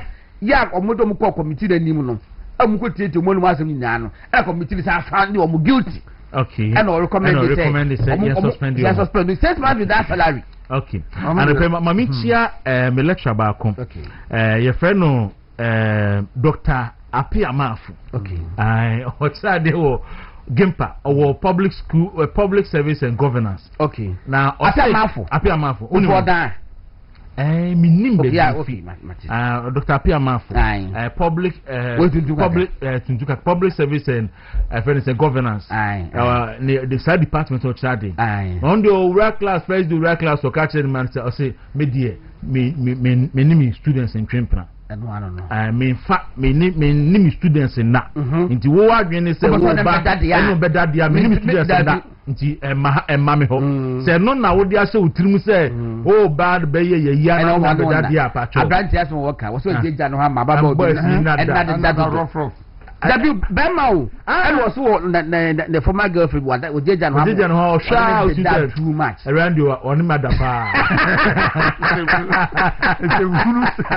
so bun konta no who say no around no on that too much it's oh we are no catch o me die mean sabe in plain language mean name color and say no what don't come close to me because I just Professor Jampo here no go on and perpetuate oh no big crazy sanka your man did me cry wa himfi as I say a man for a man so for deaconess nyina mota perpetuate a man women and child children like munina munina chi young time wachi demonstration amunya ne nyere ba ba jamo because the Professor Jampo you know as I said your pamro feel baby akwa. All right ebe na asore mo time aso but yenya bantu ba go on ade bi koso na se ye kosin ye nuanom na etifu iti sa Russia and Ukraine for aircom na Russia adwene ye ne say aka bia Ukraine ko na okono e bia ye na about 3 months watimi atwa for mo so Salom kai but America say this month and ekonya 4 years na Russia ain't mean winning ekonomy dabi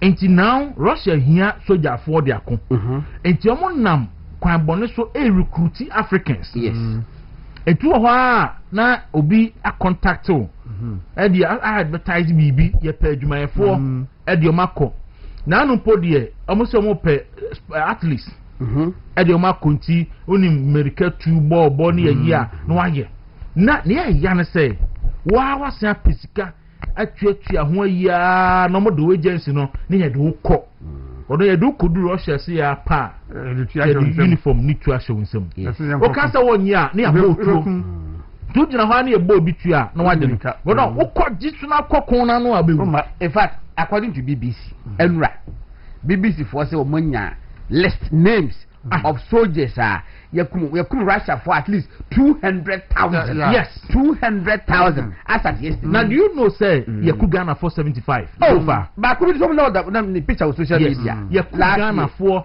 75 ya recruit to omode omakoso omonkokontokwa make us say Nigerians Morocco Kenyans any West Africa she said yi dream it ye catch the TF say obi send a message and also be advertising BB say ye do call abrochire Russia ho ko ye adwumi hia carpenter for say ya ye do call a war zone BBC focus on Africa Kenya need onya no tidi mobile go no omo pe volleyball players no ko bi oduwa no ma ye de soldier tade ahye so say bia bia nya no tamba nanim a na ya boni pa 92 na munyina de ahopepere na makwa akọje uniform no osi godon kodu ye unu medwuma edem mo won say Ukraine from here very powerful in drones and technology yes Ukraine for drones no and I see omu di ku Russia for ne pa enti omu tuo say omu shoot drone na osi drone kunkum omu rough drones na Ukraine for no use no ekunomo ba osi ne ya na say ye ball na mutu a na Russia for no beto no mabutu akum because they don't even respect you say because say omo faado akọ hospital treatment okufate me bi mai adi be friend of the Africa report maybe mo makom website is here say I want my wife to know I'm alive says Ghana's only prisoner of war.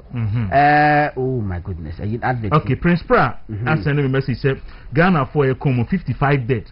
But me whom publication be last week so we could 75. But Prince Pra send me message say 55 Ghanaians. But on 50 cray easy. But with the Prince Pra they want to buy fire on because on no dey on your moon and die.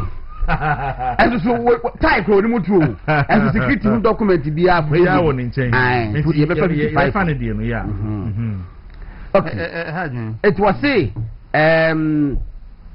how a Ghanaian fireman ended up fighting in Ukraine, a tale of dreams deferred, deception and the harsh price of desperation. It did go ya can say yes Ramo we are branted especially no be that was what they will call Eastern European countries in the BDR. You're extremely careful because ubeti when you know now and they show the kum Ghana for be bring they assist to drone I can't do the one I turn about to say to kwan and I would to kwan wa dina wo de ko ne obotale no bi be dada ma me fa nkwan maka so nipa de aduane ko wuram so de koma mo a ne so opemo anasem bibi wachiri ntimi ya frem mo hwe mo yi amafo onye careful last one na asore so no chema untumi bontoa na chema untumi wakobuno east wakwa hafo na oni amanfo edi nkomo and see mehu se nkrofo choro nkrofo kasa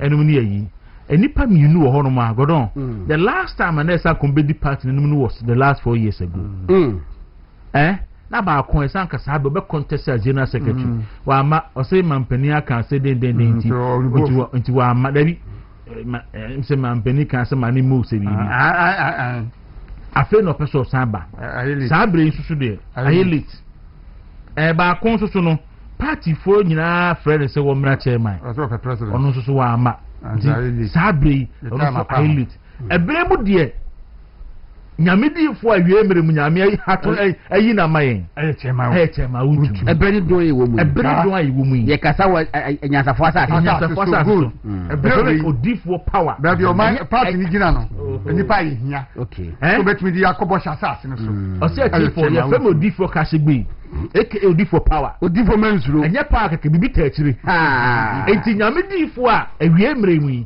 wayi ni dia ma MPP fo chema untumi simple kra and ni yetie ne said asebre Dr. Mahmoud Bawumia ehia obi a oye affable enough oye flexible enough a obetimi ni na ye adwuma no obi aso betimi akono ho ohia obi a obetimi attach base with the grassroots anya obi enipa besuru no but asebre hwe se chema untumi pie circle no paya na obi ka se chema untumi enipa bi twa no hia masa that is the kind of enipa ya court krampa ya high court yes we mu sam no mo rocket ni na me se da no a ga che man se dem e mai banyim o da ba fam ya court tu se omunya pipifu se station ho ma no mo te chema untumi no mo dimika enu enipa ye hia na wabe den wabe police a crowd no e dia support MPP na MPP etimi aden afa ne tuma pa efra enti awie mere mu de nyamedifo a wasra ne ngo se wo magi MPP chairman Bernard Entwubu Isiako aka chairman Untumi na yenchia Untumi Kumase said de omo chairman Untumi na mashanti enam promote mo no ma o hene basidu aje si na betis no omu wi no mo pass de ade beto so ya catch house a ne so di na mu enti say the when say stand out you go break na me aduma because of chairman Untumi anamo wotu nti Sunday you week stand out besaba sir and I say mo de meka ho ya ro beka ho eti enamu say Dawuro ni nya kwan ma Sunday obi nya kwan ba o ma da bi je say me ba ye bi o na we ya wo ye say me da ye me beka ho ba du betia okay betia send me document what the list po be ma na ade I was sending me edomu telephone numbers na aka ho say Cameroonian nationals suffered the highest number of deaths 94 okay followed by Ghana and 55 Egyptians 52 and in all no about 18 to ages near in 18 to 25 years young 18 boys. to 25 years and 60 African recruits were killed in action in Ukraine and the twatwa so and they aba and you say so far no about 316 in total. Wow. And now I'm for it may recruit to me. My father said, "You omahu, you know, you know, Obebre o ma for and fine as able. Sabe your president no hakobo Russia for you. Ya hwe Ghana mebunu. Abrante na before 2024 elections na wo ka che say President Mahama ekoye eko launch the book bi ho ne ada. Information last year no dey bad na anu ode. It years rebim awofo mo mano edi nkomo wo mbetu kwa ne ade ade mo muso mu ye pasa hinfa no mo ko ebi a onfoche bi a wo no want man ko school enti mu nye ba mesrew ko ka cha wo sofo bi ana se teacher bi o mo ho no mo se o fra kra no busa na mu ye kakra mawo ne hu ba bi a wo ko ye ku Ghana fo awre ho Kwaku ye be sori so Saturday no Peter kan se bi wa na e wo se misa esisu bi Kwaku yakọ contest ewie MPP yeyi na ye flag bearer eye Dr. Mahmoud Bawumia Dr. Mahmoud Bawumia woni obi a wodi ntitemu ene papa mu eba woni believe say obi oye MPP ni mapa bia wo ahoden wo pepa ya wo discipline so person obo party no e say utilize obi a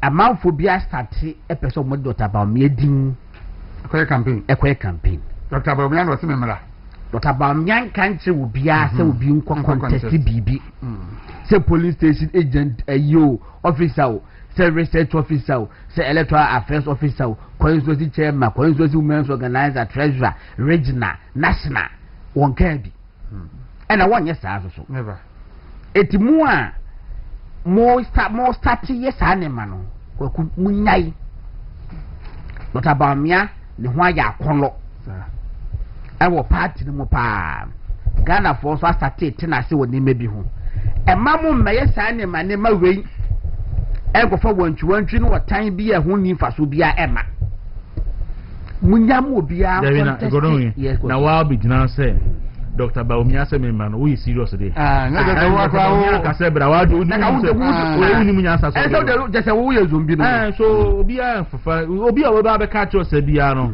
say nipa no just rejecting because say wo sabi o say o carry wo ho political office dey o carry wo ho no one say obetimi yes wo capacity na wo something to offer wabo address ansa na waba enye say Dr. Baumia say na dey Dr. Baumia say bra no wo dey wajimi na wo untimi nkwa when na Dr. Baumia so betimi na ye adwuma Dr. Baumia no obi abetimi aye Dr. Baumia betimi obi aye adwuma emesro ma yem anka uyeke yenye ba bi wi ne yabo so yunye we ni ye okay Ariana kaka den na me ka me ye ma announcement back but we yenye baby ni Australia announcement Australia e be twa Australia obe say na no ayi Saturday no na Kwaku Akuredu yes we declare intention MPP UK secretary oko na UK for no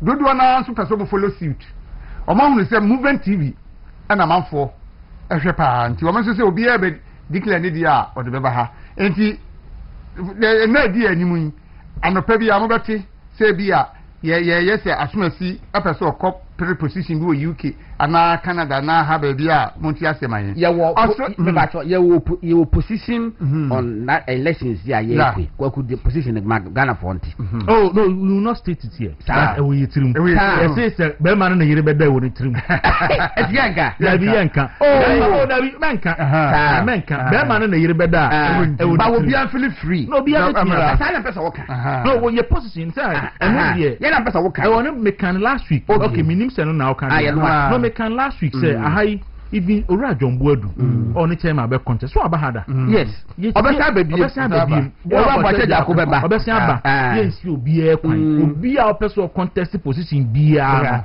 ahade eda ho ma obi ya na beso state obi abeti ba kon de say ba kon de anyway na Australia, Ghana, and MPP. Some minister go don't sound Katrina. Australia, MPP, any branch or now one person with TB or Honoma. And Mr. Joseph Asirifi, all soldier, and a Obo Adomano. And we MPP near Australia and upper say, when you have a cabo TB, Namon Smoboa Party Noir, friend 006 143 777 2917 006 143 7772917 na obi ato me so obi ato data bundle e de amame ana wa ya de e wo me telisa no so no hu ya nko de famtien telisa network ndi enye na oni me number no wo use di me nim ma wi a ma hwe ni pa no ma fa na ka fa me number ma no telisa data no de do any separate fa correct but me enye birthday ni fi o me nua be ma ba ko e friend Richard amankwa osew na ene eye na woda owo Kugwa Presby Church ene eye na woda nti oyobi a meninu a uka Kugwa yi ade asema printer no printer na say printer ye mfanko ade bomodin eti minia Richard Eric Pacho mo nyenye ntem na bere jesin kofo na ba okay so Richard amankwa osew ene eye na woda nti ye Kugwa Presby Church and pay me wish him happy birthday tama na me ye YPG president no na me ni na ye adwuma so no sorry dem wa sorry dem wa o bi a sorry dem adwuma die on fe ni agro kranti me wish him happy birthday k e de k ni e friend happy birthday to you and what ni ye nua be ma Steven Okwampa Boatin Osei Bunsu aka Bono Steven Okwampa Boatin Osei aka Bonsu aka Bono ono so a member of the Identity Communication na were part of the communication team for a long time and she officer or ye constituency communication officer and then so na woda say we should happy birthday and pa adwuma so de obetimi aye pa menim so obetimi aye eti Steven happy birthday to you Bono happy birthday to you obi ana enti be wi ansana ayo na bodan ansana ayo na bodie no hanamu akon ene eye o birthday Priscilla say yemfa afidie wi so na yema happy birthday afi Abigail Eshon eye nurse e wo Kasoa ene eye o birthday Kwaku Mreku wo Obatampa radio ase yemfa afidie so na yema happy birthday. Okay, yeah. All right. So Eric Pacho ene me papa Honorable Daniel Kwaku Butchi, former member of Parliament for Okre, also called 4 terms, former General Secretary to my MPP.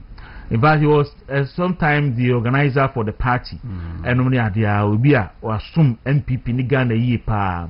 Now, a Republic say it minya Ubia, Utimi, a divided some regions, 6 additional regions.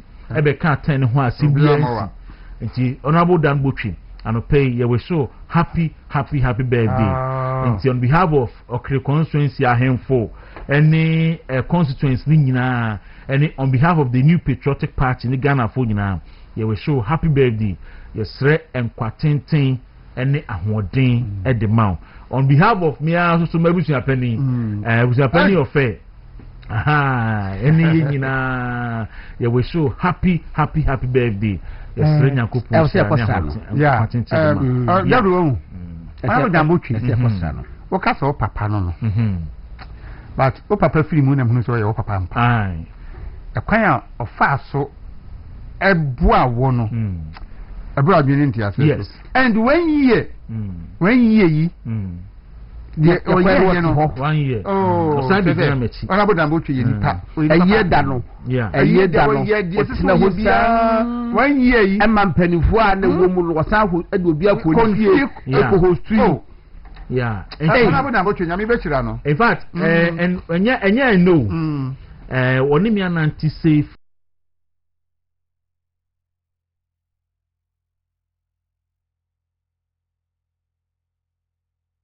You see, didn't want dance here. Yeah. Only now, you party office.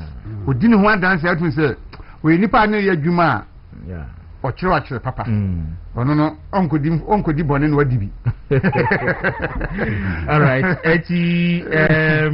Yeah, the ABC home. I'm almost so. Yep, and you were here. Okay, that's what was my movie. I need the amount to me. Okay, you better carry any actual Edu Heba Hospital, and your Kwaku Jayar, LCDB ne how, and as a stroke account to form a Semabus Yam Famra, in your Dubedu on Quad and Yamedum, so your best out Yaya, working in a young Wojuma, yes, Yamitu Minti, Oba, the best out Yaya, the SMB test, SMB test, your dra, a boy, my papa. 1 year you should be an adjunct, Peter and Comma, that you are so per once and beside. Here, Kubisa Command Daily Dispatch, Obechi Mupa said the SMB test, and Juma Papa ECTA. A manum, a man, Yaman Quantum, we can't put on Command, say, Mamma there be Ubianum be Emma Ebwa.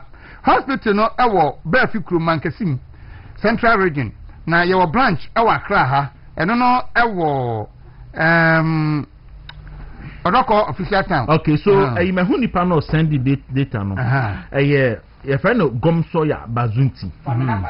Now, I say, was sending me 12 gigabytes of data. Oh, nice. So you can send the Sibres number for same.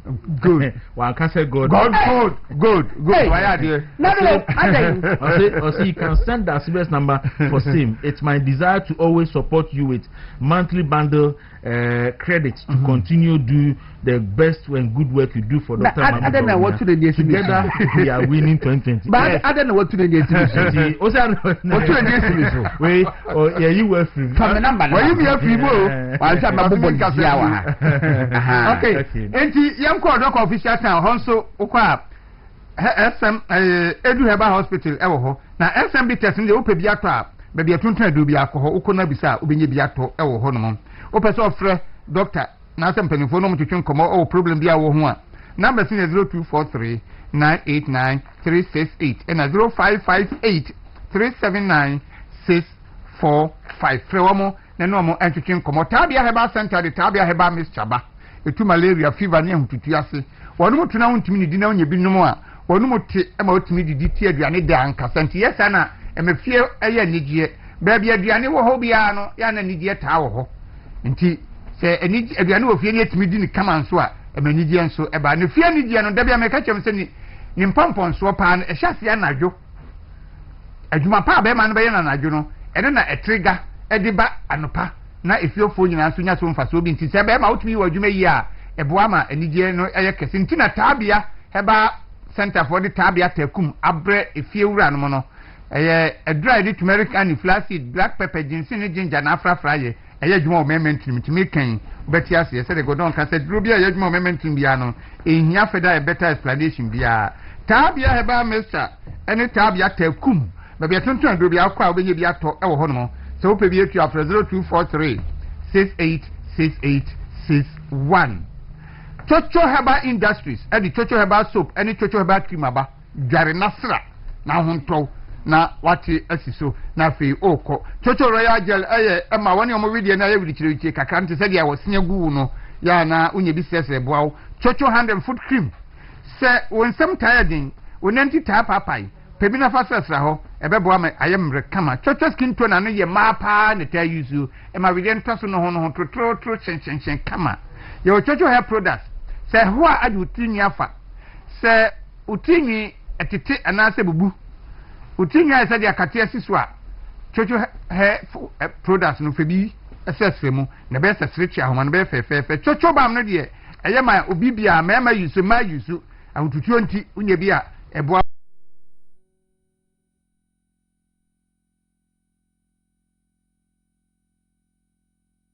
obenye bi ato ewo honomo. Uli su ka ban mesrew ti afutuo we enso edigu car radiator na water tank mu no atwam sabio abagimbre na ye sa anema no eno ne maka wo na ma no overheat nya chew no eno na woto engine enche na awe na ache na asai no eno na de car na ma wutia so a na egina fa ako no enne ye de seahorse ultra cool coolant na aba eno de odigu car radiator na water tank ni mu a emaka no engine no enye na atwene say aluminium engine ana iron engine udi guma kama emabre bia no engine awia bosa de enkura na adwo kama enti udi na mawia so a won tehwe bibia ekọ kama pa ema enti sava heat ni de onu no tonkwanta mo apai ya de nyema bebre na afrafra a no ama na nya ahoden enti ka bia wo yusu bia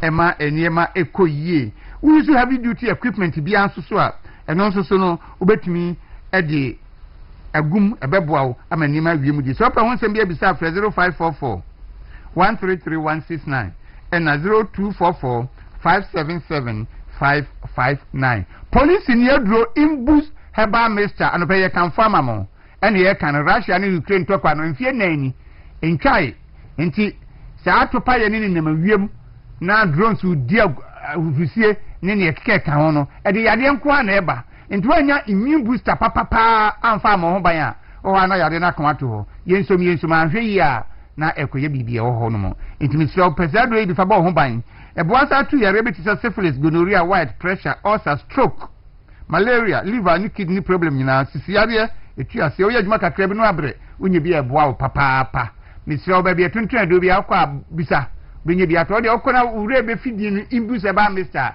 kasa upe police ni aduru de oton duro bi anim se aduru no obema obi ba bia ubenye bia to nso ashama equity pharmacy ni widama pharmacy kaswa tribe of Judah Madina Kingswalk Herbal eni nisi pharmacy aka o kan shidagle ni tina test shop bi eben obi akwa ubenye bi 0540 7101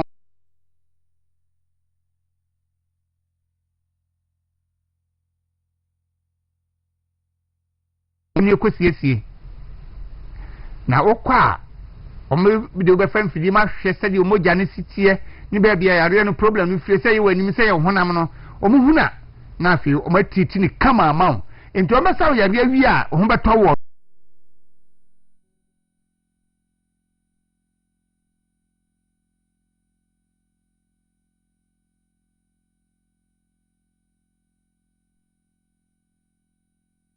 post office na chi baako ho Pantan hospital kwan so baako ho na easily go na Champon Junction so omo baako ho number 0277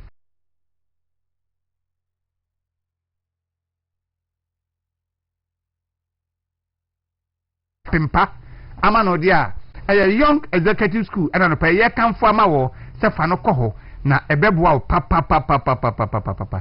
school a akade bi e ma de twere ne adesua koso yie no school pani no odi bi aba school mo hɔ enti oba wo school mo a wa ankasa odumi se wo ahotoso achechefo ne adwumafo no wo nkwada ho abotre ne abadaye enti se oba hye wo nsa eno nso so uni problem ye wo sick bay wo hɔ sakura na ko school no akɔfie na ye be frɛ oba yare be fa no kɔ eno kra de otu anye ya na obi afrɛ na obebu enne ye wo sick bay a nurse se ma we da adwuma no mu eno mo hwɛ enti akwara no yare ne ye de no kɔ ha ne akotiti ni kama adwumre ne de no abrɛw dey ni boarding facilities nyina wo hɔ nti se de opɛ bia no oba no obetumi akobi na de ma school we edan so ne se BEC nsofe omutwa no papa ye wo American town ye ben opɛ kuma junction kaswa we ne bakwantimpon so ye number is 0546 071324 0561 807015 and 0249 415 088. Midima for Herbal Hospital, Dr. Time Daso, Dr. Adujam Fisimin Kancho say, Yarabia Edokro no Bobodia Bra Honomo. Would you see ye hiana yaba, Kupesobayan kakra, no abeduho. Unya bedu on Kwanda said the war kono, now tieno, Obefia, O manis ada. Obakon is a bidia car, the centable to abu, Baba Befia to set V8, a kuta table engine, come up, with the Nidia ena ebeba. Kumasi Omo Buakwa, Achmangu. Akra mo pokuase mayira. On number 0244 774 282. Fre na se opese obuku appointment ya na obuku appointment. Yadi mo besi ya Mr. Eric yentwa ye homra na adwadi nka to nso aka no yenkwaje di aka no emratwi na afi yake bia so yadi ebeto amoso.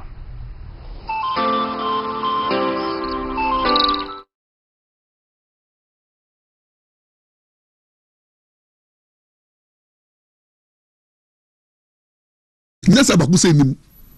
Say, who judges dates a modern man. Go to the records and find out how judges almost city on these high profile political cases, no. The way they have speed up. Chairman want to be case, no. The speed at which the judges are going, I thought that she will be applauded. But you come and sit down, stupid. As stupid as you are, we use the word. Let me tell you, you are so stupid enough. You brought Chairman to this case to demonstrate say the judge is delaying. Why do you want to be unfair to the judge? What about the judge now? The way the judge is so determined to finish the case, me will be that say a criminal matter within some few days of hearing, no. Has come to a stand where some of the cases this same there are so many criminal cases 2, 3 years, 4, 5 years is pending. Pending. What about the Supreme Court cases Tokonu has filed and is still pending? Even a lot of cases are pending. Among cases they did 1 year, 2 years. Many divorce cases about 3, 4, 5 years Kevin Teller comes here and start doing the agenda, blaming judges for the failure. Listen to me. Our judges, moment to ketemu. The ordinary Ghanaians like me and you. Number 2, Oko school, and your podcast party behind the school. Number 3, lawyers, their form of judicial, almost swear oath to defend the constitution, swear oath to defend the laws of the land. Fidelity is the law. They are there to apply the law. They don't fear who. They are not there to do the bidding of any person. Our judges there cannot be remote controlled by any political party. They swore to do good to all manner of persons. Can we tell her, go and read Article 125. No one says justice belongs to the people. It doesn't belong to the NDC. Stupidity.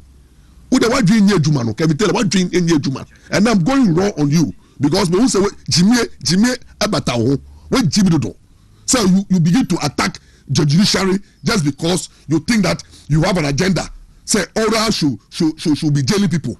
Stupidity. Who told that anybody can jail anybody if the person is innocent? What I say, Chairman who to be case who refer to the judge. No, this is a case Chairman to me I filed a submission of no case, and the judge have given 10th March for ruling. Don't be a judge there. Hey, let me tell her. Someone bodama don't know what how much it takes, what it takes to do a ruling. Hey, ultra judgment that is like ultra exams. What let me tell her has one go school. Ultra exams are ultra exams we are brown bre to write one judgment. Do you know what it takes? This is a podcast help of a case. The judge needs time to look at the details of the case, look at the details of the law. Chairman to be a fairly 40-page submission of no case. Do you want the judge to just come and throw it out? The issues are Chairman to me lawyers are raising in court. I wait here matter so a legality. So who attorney general who the case at court? Now who told Sekretariat say attorney general it has that attorney general complain about any delay? No. The attorney general will applaud the judges who are handling those high-profile political cases because the judges there are being honest and being fair. They are not allowing any delay. They are but Kevitela is there in a public media, preparing the mind of the other Ghanaian, preparing the mind of NDC food soldiers, preparing the mind of oral members that Attorney General Onyeshi na judges no na omo delay. Now all of a sudden be certain monitor this certain did motem say the mute telephone no and this thing will not wash in a democratic state. No, we will not allow you people to bully the judges. Now, when you take a case to court, tell me who can be your confoy court there. Court, you produce evidence. You produce evidence. Attorney General the case Abdona court. Who Attorney General now? Who the court? Who charge Obia for criminal offense? Now who do court? Now I know Jume ye when to me a present facts well. When to me put your issues well. When to me advancing your case well, especially when your witnesses are too could not do the do. So without prejudice to say, Chairman to be case witnesses are court, they are giving hearsay evidence. And away catching me, assignment of documents, there's no evidence of documentation of assignment.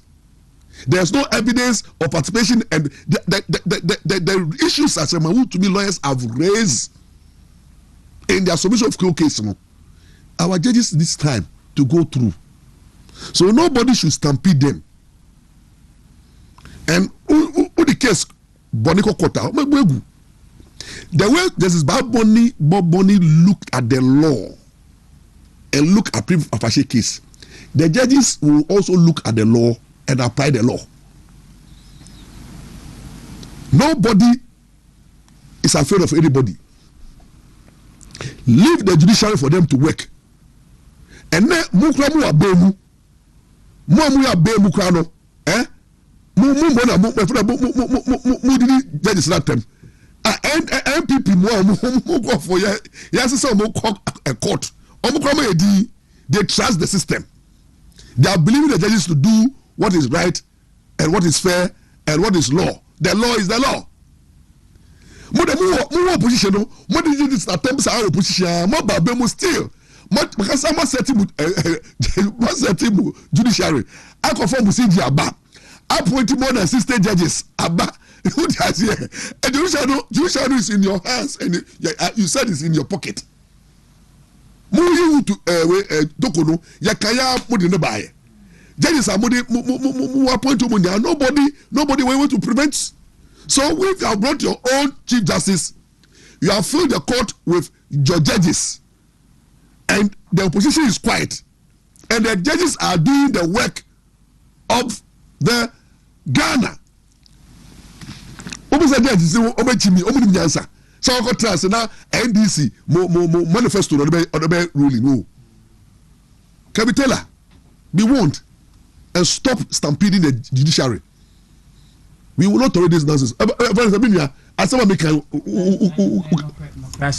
make on say lawyer dear a woman nyina as omo prom ho wo sa ne man ho yete say e show mu tirim say ya bane de e den ya san krofo bi wo ho a ya be chi omatum enti aya no ma dwen pempi no ma dwen ye omo say ye de obi kokoto a na ban any power de asa ni pan automatically as ye de tum sana Kevin Taylor person wo ye no you yes because of person on ma judges no pressure from a soro na go say me still na me control we no na cases bebre or before chama want to me case so I na won listen no waja that cases no no we ndc no only a contempt of court yes a contempt woni mu mara no only I say woni mu mara no for judge abesi ho na who can say judge ni delay judge no is trying to wonnim ne etimi qualify obi ma ne be judge you wonnim no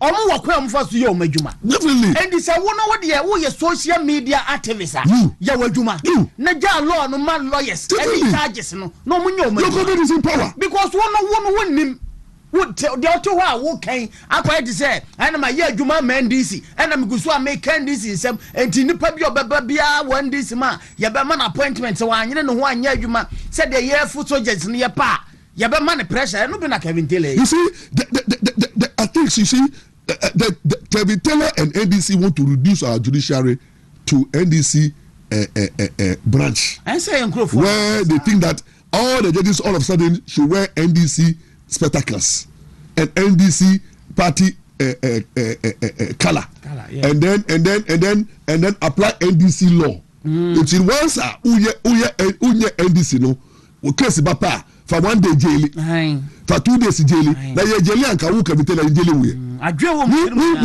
ba ya no no why.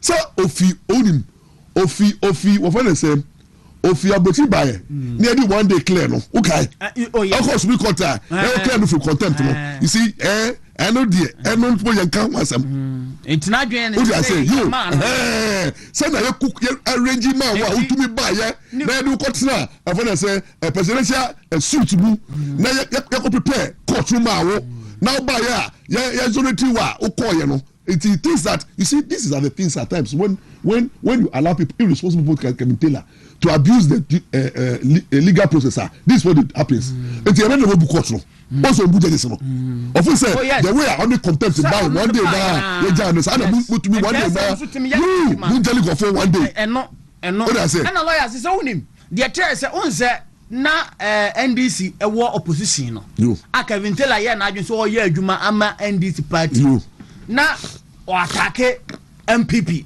because onya more of issues e ka ho asem but so mo na wo power and woni insem bi obeka ho it is said the Kevin Taylor be it say that way government sectors no CEOs no ene mpanyfo bi ade o matu ano no o mo na obebo o mutuja because he wants to go MPP ho asem MPP ni power that guy Kevin Taylor say buy no from my reliable sources no it was sponsored by the vice president Nana Jane but also Fantini okay you know you didn't buy it to be able and then they moved him through the system fast they down the contempt now who say mark it on the wall when 2026-27 presidential aspirants the Bible Kevin Taylor will work for Mama Jane who says he is attacking as educator or takara rudusu obi you tibia no or attack because mama no abua no ama when dan it is no things say judiciary should the bottom who ti abrochiri and I will tell judges no say na delay na wo pese mera no bi fa ho na wo gi better Ghana no that's look Ghana for let me tell you something our judges almost so far look our judges are going through a lot of crisis. One, judiciary are paying yet. Number two, they are having problem with issues with security. Our judges no paying and you know security is so a problem, a challenge. Sure, judges be why you change some. Judges be why you run. But if you reliable information, mean say judge not want to be case no so you go chensi no in Sawamo in Sawam court was say okoma bail and na timafo no bufu ye no omhuri ba bura courtroom no and na balance we have situation where judges say John F courtroom okay kumase de no insecurities number 2 number 3 crown no judges no carry to speak no cases no crown no adoso do every day people are filing cases and the judges no be yari they are going through a lot of stress na media share ubedi one case even exams who throw one question share bra na also ruling ever affect you be dache na ke be tell him say to imprison somebody no if you are jeja any be kito I say who kum nipa say who jo be fa who die you must be very careful say nipa na who di nipa who die no emra wa fu na and a lot of cases better say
Makwaba movement in the morning Jumedi so non craba pass medu no mi no person e dikabo mane no ye ne lawyer Kwesibotwe edi enkomom or ye special aid to Dr. Alhaji Mahmoud Bawumia, a member of the New Patriotic Party communication team and all that. Council, good morning.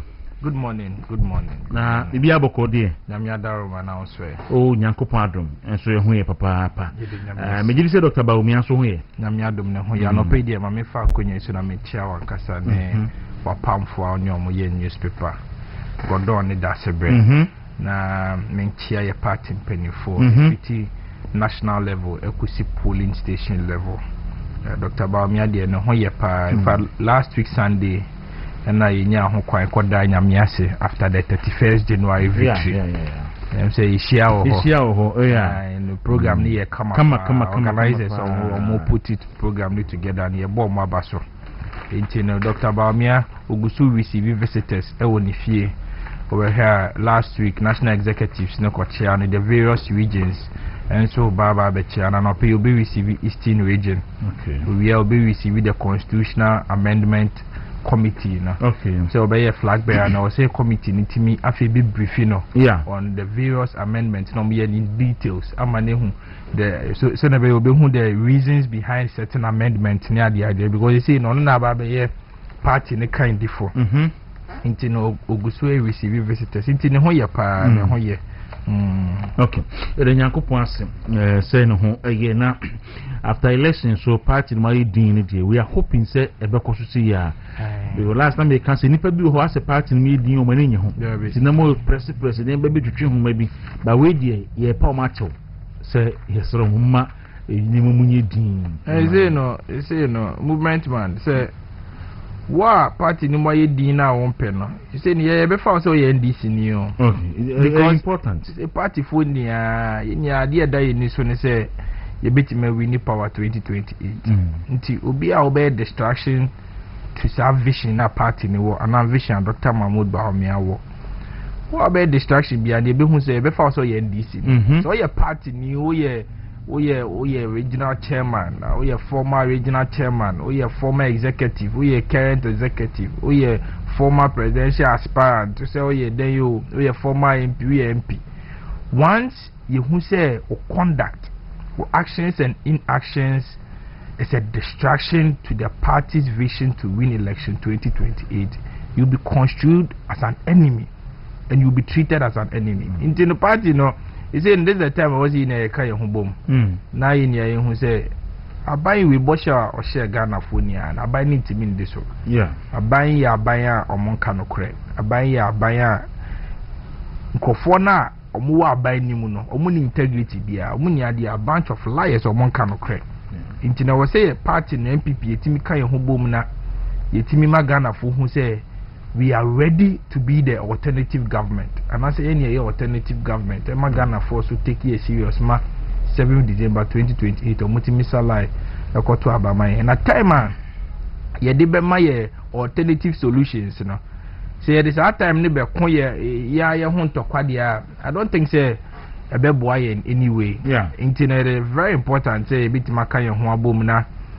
Movement man yetimi akowini power in 2028 because NDC for in your mom car say omubeyi nia ebi ani wo omubetima omaye you start a conversation and me start yakom one after the other. All right, I was going to now do a video trust here new request butchi na AG and community live on Facebook, you live on YouTube. Oko bit me like what say na waja comment and so ewo my young say na ni I think one of the major issues are arranging for so be third week muni kuku ho ensensem na last week he say ekuafo ni bi ebe picket bi be demonstrate here e dey kire omani so a enso na ekoso no e bi asase with the political meanings into so politically motivated, instigated and all that. But the core issue of women say about to okay. Now we say Dawuro ye kakoko nsemia mena one of the things I feel very passionate about. As a meka ho asema enye a matter of politics. Enye a matter of NPP enye a matter of NDC. Me fan say issue a border on enkwanyo wo so. Borders on say nipa about 1 million people omoye kokwekia for monsa be come no borders on the livelihood of people, the lives of people. It me dem hu ni say asema ye wo say de ye amanyo sem say MPP NDC Kodero the number of calls are minyan a day, the number of messages are minyan a day about cocoa farmers are ewu na nyasem ketwa because we say papa no cocoa farmers no do na fie komani nti no ebinim wo honoma omoda BP medication so omoda diabetes medication so omoda ebinim kada kidney medications and other medications so asa indro no yenum ni week after week nti no say aban bi aba na aban ni say sika odi be makoko ekuafo no wateso a na say aside wateso no 50 October ontimi ntuases kan ya edi ahokire na ba betu kokoko ekuafo ne so because they are unable to buy their medications almost the best sustain our lives.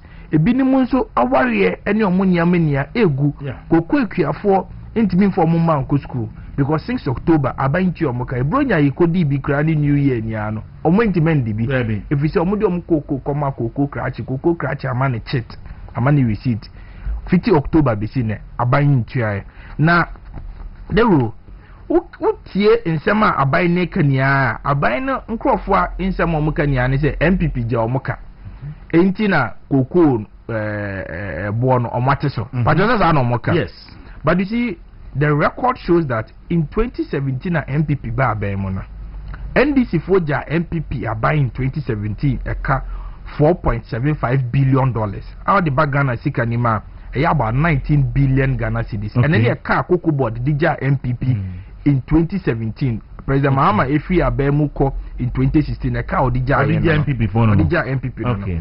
Ebiem say oha syndicated loan omoko je NDC for koje no. Eye besia ye bodo to kuku. Sa pepepe omoko je bosia 1.8 billion between 2012 to 2016. Time President Mahama part 1 no ewo ho no. Okay. So omo the best supply cocoa 800,000 tons. Anything omoko bo bosia no. Cocoa 800,000 tons. No moment man supply. Omotimi supply 400,000 tons. Into baby say sika car na cause what somebody supply the remaining 400,000 tons na way. Him. The NDC 4 year and say obeka so mo abem no President Kufoko rules now introduce you know. Omo buy no mo be check Koko rules contract no. Ye fa we ya say we the former wife ni President Mahama former minister we the former wife ni yema no Koko contract 18 kilometers 10 billion Ghana cedis near the amano. Ye fa asu mesi we ya say asu mesi we no on the President Mahama ye fine pa na dam for no yema ni Koko rules. Omo award Koko contract back 230 different Koko road contracts. Into omo we na fe no municipal omo de betua Koko road contract. Into ni omo ye omo lusu aba 7th December 2016 no. By 11th December na ye clear say NDC 4 opposition no. Yeah. Between 12th December ekosi 6 January ahomachi and the President Akufo-Addo basis no. And omo de Koko board sika aka about $400 million. Etuatua Koko roads different. Nkrofo na omo party for omo regional chairman, omo constituency chairman and omo Koko road contract no. And omo de ti omo ka. Enti MPP ye ba mu na ka Koko board eja ne ho say MPP embram betua no e $4.7 million out the bag na sika na 19 billion. Now ka bia omo say Koko board niska e bi say MPP yen so ye ba ye no yen so ye fi abem in 2024 yen so ye je omo ka e no kre abem bia ba ojaka MPP ka eja Koko board 3 million cedis. $3 million cedis. Omo 4.7 million cedis. That is 19 billion Ghana cedis. Yeah, konye jomo $3 million. Okay. As a car the job. Okay. But ye jomo eka $3 million. Ye saying jomo sika $500 million. Okay. E wa the Ghana International Bank account mo. As Canada ho. Ebiem omo ba abem no. Ato forcing in April catch say 50 January go see April. Revenue a Koko board etimenya because January to April na Koko price per ton on the international market no was between $11,000 to $10,000. If you to force and catch say in Faswa Koko board enya between January to April no $1.8 billion. Yes, Okaboma the whole of 2025 no Koko board revenue munya was $3.9 billion in revenue. $3.9 billion in revenue. I see. What you are saying. That is about 39 billion Ghana cedis. Now the question is that Sikaneway. Sikaneway. And then Koko board, if I say Omoma Yetias, say Omuniska or Moko bankrupt. Then so Koko board and Yeska after pickups baku 150. I'm a Koko board staffers. Koko board district manager. Koko board say omoto pickups baku 150 na say pickup bia $100,000 a dero o calculate boma eno ye say eno kwa ye close to $1.5 million. Koko board nye ska kwa akoto omo buy no mo chief executive no Joseph Boyin edu Land Cruiser no use no Land Cruiser na ye dada brand ya be say Land Cruiser na MPP CEO no use no mpese obetena sa Land Cruiser ni nje nkoto Land Cruiser mo china President Mahama Land Cruiser ni bi obi ani bi wo Ghana ha baako 4 nti oba convoy na esa so na motor rider di nanim Land Cruiser no baako bi abo estimated at $300,000 84 no hwa eno nkwa no ye about $1.2 million. Nemo omoto sa nyoma ni nia we no in as much as omenye sky yes and nyoma we nia no mo se omuniska omo de betua kokokua foka ebie mo mu wie ni CEO ni fi o team obi anim so ye minister aban ma ofie o ye CEO aban ma accommodation government bungalow CEO ni fi o tenemu no air conditions e wo mu nia ya sesa no oba abai mo say air condition e bo Joseph Boyin edu time no mpe ebi MPP ni na use air condition nti ompe so enye yi nti efie ho air conditions about 12 air conditions e wo fie ho nia ya sesa no carpet e wo fie o ya sesa no nkonye egu dem ho ya sesa no empire that rooms nim nia ya sesa no in fact grass e wo compound ni so nia ya sesa ya bibia foforo ni nia no e kokko akuafo sika na nti ene say si Koko board e wo in debt a o kan o mo say edwaman so no yate so the royalty krom ha na yare bi ba ye friend COVID-19 a Russia Ukraine war enso be kan wa ye ka che o mo say eniema ekoso wo edwaman so no e affect Ghana if you say ope ewiase nia kroba ko a omutu fango kese a e Russia na you say so say Russia for kwakoto ahye Ukraine for so omo ni omo kontokwa ni nti no e German so no ye de tabua to Russia for so say e ma o man bia ne Russia endigwa nti ama fango bo aye den ho aye den se fango bo so ho ye den a omo wo bi kakra no omo so ebo omo pe no omo de beto so me pacho wati ase nti ama fango bo ekoso nti na obehwa between 2023 to about mid 2024 June 2024 no na petrol per gallon bo ekosoro and at the point in time we could do 23 series a diesel. We were trying to explain say enye aban na ye as a result of the global challenges and global impact atu ewiase di na Ghana eka ewiase nyina ho but this if one catch say bibi ye Russia for bomb no moto no mo metu bi Ghana ha see e pacho na cocoa no akate na ewi cocoa we German so na ebi aba be Ghana for cocoa ana there be ejire na de na asesa enye global impact na in any case na MPP ye wa ba mu in 2018 a German so yet cocoa bo so by 38%. But MPP sika edema ekuani ni yante so there be na dero ubeje di say ensi da e wo Ghana bakose mu say sika cocoa board editua cocoa ekuafo no yate so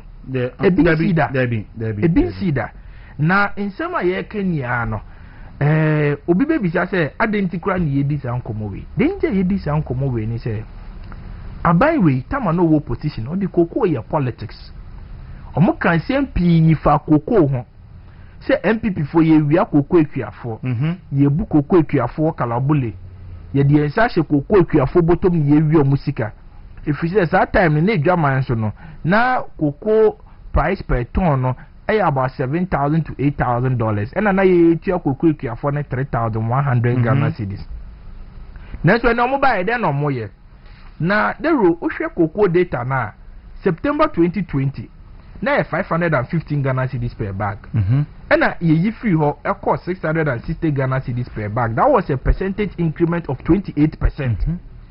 September 2023 na 880 Ghana cedis ye free ho e cost 1,308 Ghana cedis per bag. April 2024 about to afinim ye free 1,308 Ghana cedis e cost 2,070 Ghana cedis.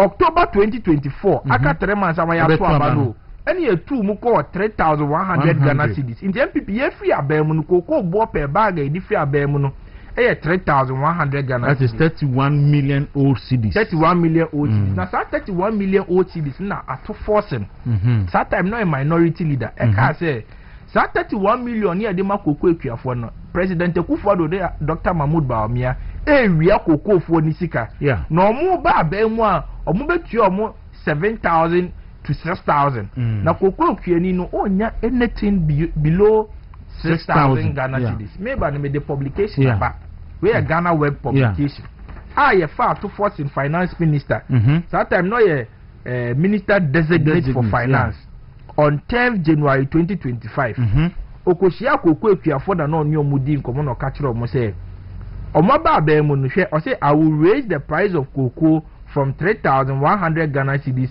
to 6,000 Ghana cedis per bag. We are to force in January 2025 year President Mahama ba abemu here the President Mahama see so 7th January what bo to force in the as Minister for Finance designate that time no nya nko vetting but no a minister also betu cocoa ekuafo sikem from 3,100 MPP jan ho no to 6,000 Ghana cedis. Me pacho 1 year down the line then asisa ene omontiman tumo the omoye mum ni say omate so omo ba ya world market price they call about $12,000 per ton no omo dey free 3,100 e call 3,600 midway down the line crop season e cry NDU midway crop season no and omate so about 2,587 Ghana cedis. Ohia omate so by 28%. Oka almost cocoa board cocoa board workers kwaya titi almost salary so by 10%. Mati cocoa board staffers so almost salary so by 10%. No. Mati cocoa ekuani sika beko di bottom by 28%. Eti di abai we eyen aya krono no mode bo cocoa ekuafo no eye illegal. Eyen dada because oka tine cocoa ekuafo so be more almost 6,000 Ghana cedis per bag. Until 7 January 7 December 2024 cocoa ekuafo Ghana any Western North Swan Mine Seshiyo so that year so I will win esa like I say ye kwakọ to Obama President Mahama if you say 6,000 Ghana cedis there a dollar to 3,100 in the President Mahama say obema yen 6,000 there and the President Kufuor why you be that was by any wa ban any Dr. Mahmoud Bawumia entina baby na ye ndi Mahama 6,000 ni bi ka 6,000 cedis enunti na omukoto Obama President Mahama and nursing chain omukoto Obama ni wi na hwe dia President Mahama dia yo President Mahama dada omo President Mahama mfa bu amom President Mahama mfa nidie amakoko etwiafo President Mahama dada omo dia agitumi ade akoso de bi sida de ro na ya na you see aban we no on can to the extent say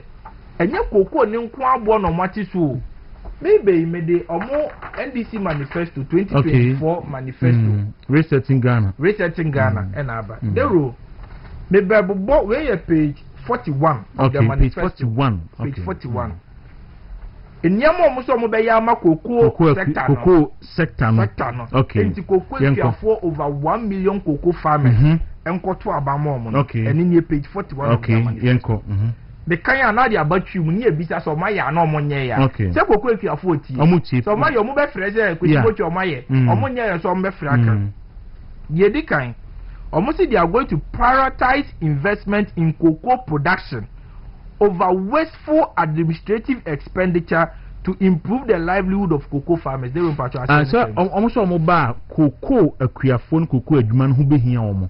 Na omo etenkran.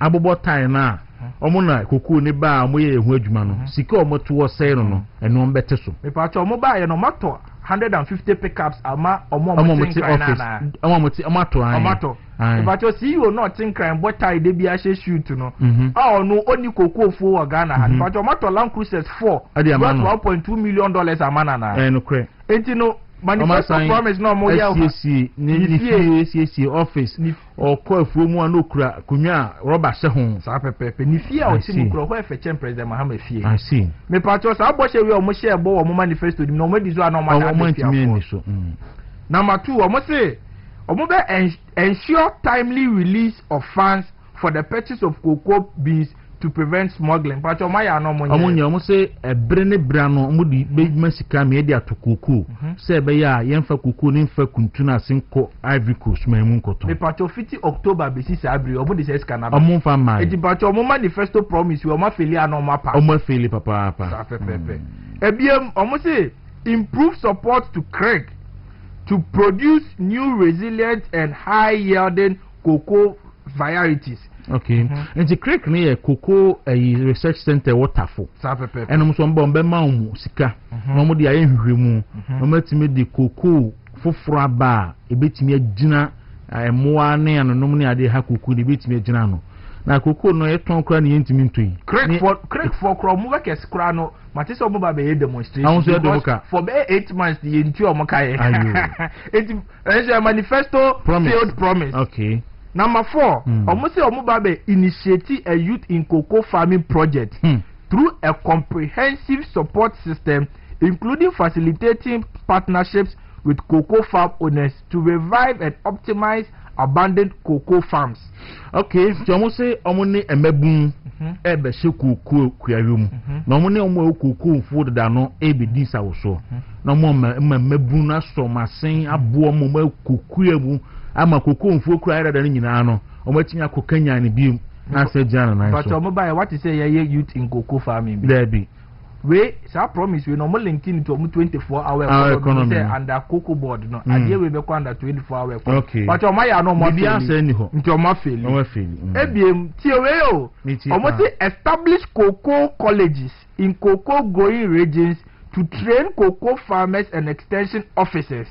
Hey, I'm basic college you cocoa for college e wo ba bi edua cocoa bia na e da tete cocoa kuafo ene omo a ehwe cocoa so extension officers e ba be hwe so mamu no e sem se na mo be use ndo no me ba try fa no mba yo mesi cocoa college ba akokra not even one afi na etwem yo enye sure so magia fa no mesi ba ko omo ka so magia simple no makoka te sort yeah patriotie we nso omo si support women in cocoa farming and establish an award scheme for female cocoa farmers.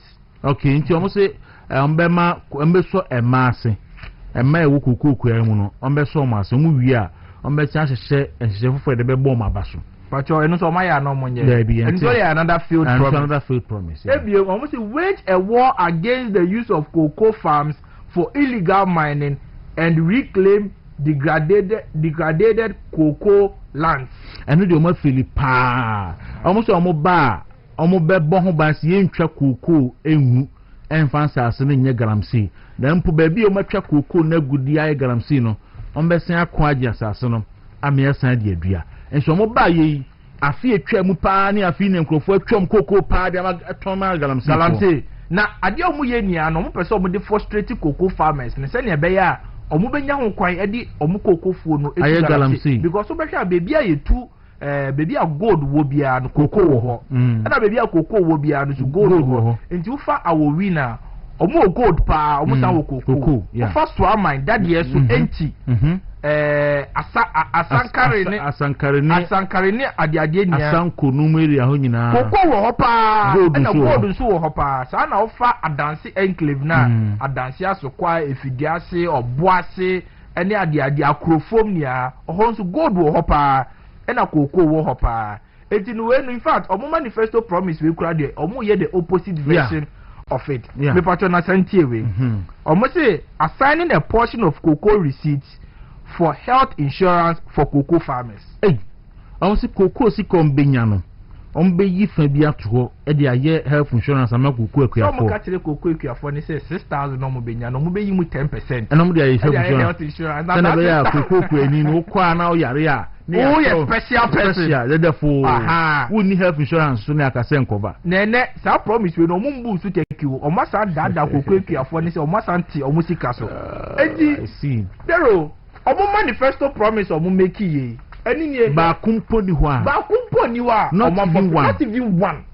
So aside the fact that omo dada koko ekuafo a omo che omo sika so do omo manifesto promise they've not been able to fulfill any one of it. If ani nyina akra aye west because cocoa price no aye west than some better ye cocoa fu e de galamsin aye west than some better ye. In fact, where any omo tro ye and na omo antro so no omo kan ye ene ni omampani kan say obetu borehole ewe afu bia mu no the polytank esim na oti o MPP for asay cocoa asay nsu nti oba obetu manhole borehole afu bia mu o the polytank esi ho na watwinso na gum na mu de cocoa so ninia no mwantimanye ninia mwantiminye enti no ohia bosha omosheye in the cocoa sector this government has failed ejina de bia meka say abai we ya banya omo nka no kore debi abai we ya banya omo ya za abai we ya banya omo ya kalabulefo abai we ya banya omo ya darega omo ya 419 omo ya wagadre uji omo dia enyeye because manifesto promises are modern ma cocoa ekuafo nti cocoa ekuafo ehwe so de to abama mo no nini ya Moscow 0 Moscow 0 na me say Dawuro si e kasi ye ko manifesto we mu a obehu say MPP ye wo chance in the 2028 election because enyama mo share boy the resetting manifesto nya they've not been able to do even 5% of it omuji mi ye mu 5% it is akoko insensemi a abe nia no ye wo aban mu no omuka kire say ye aban no we are criminally managing the economy.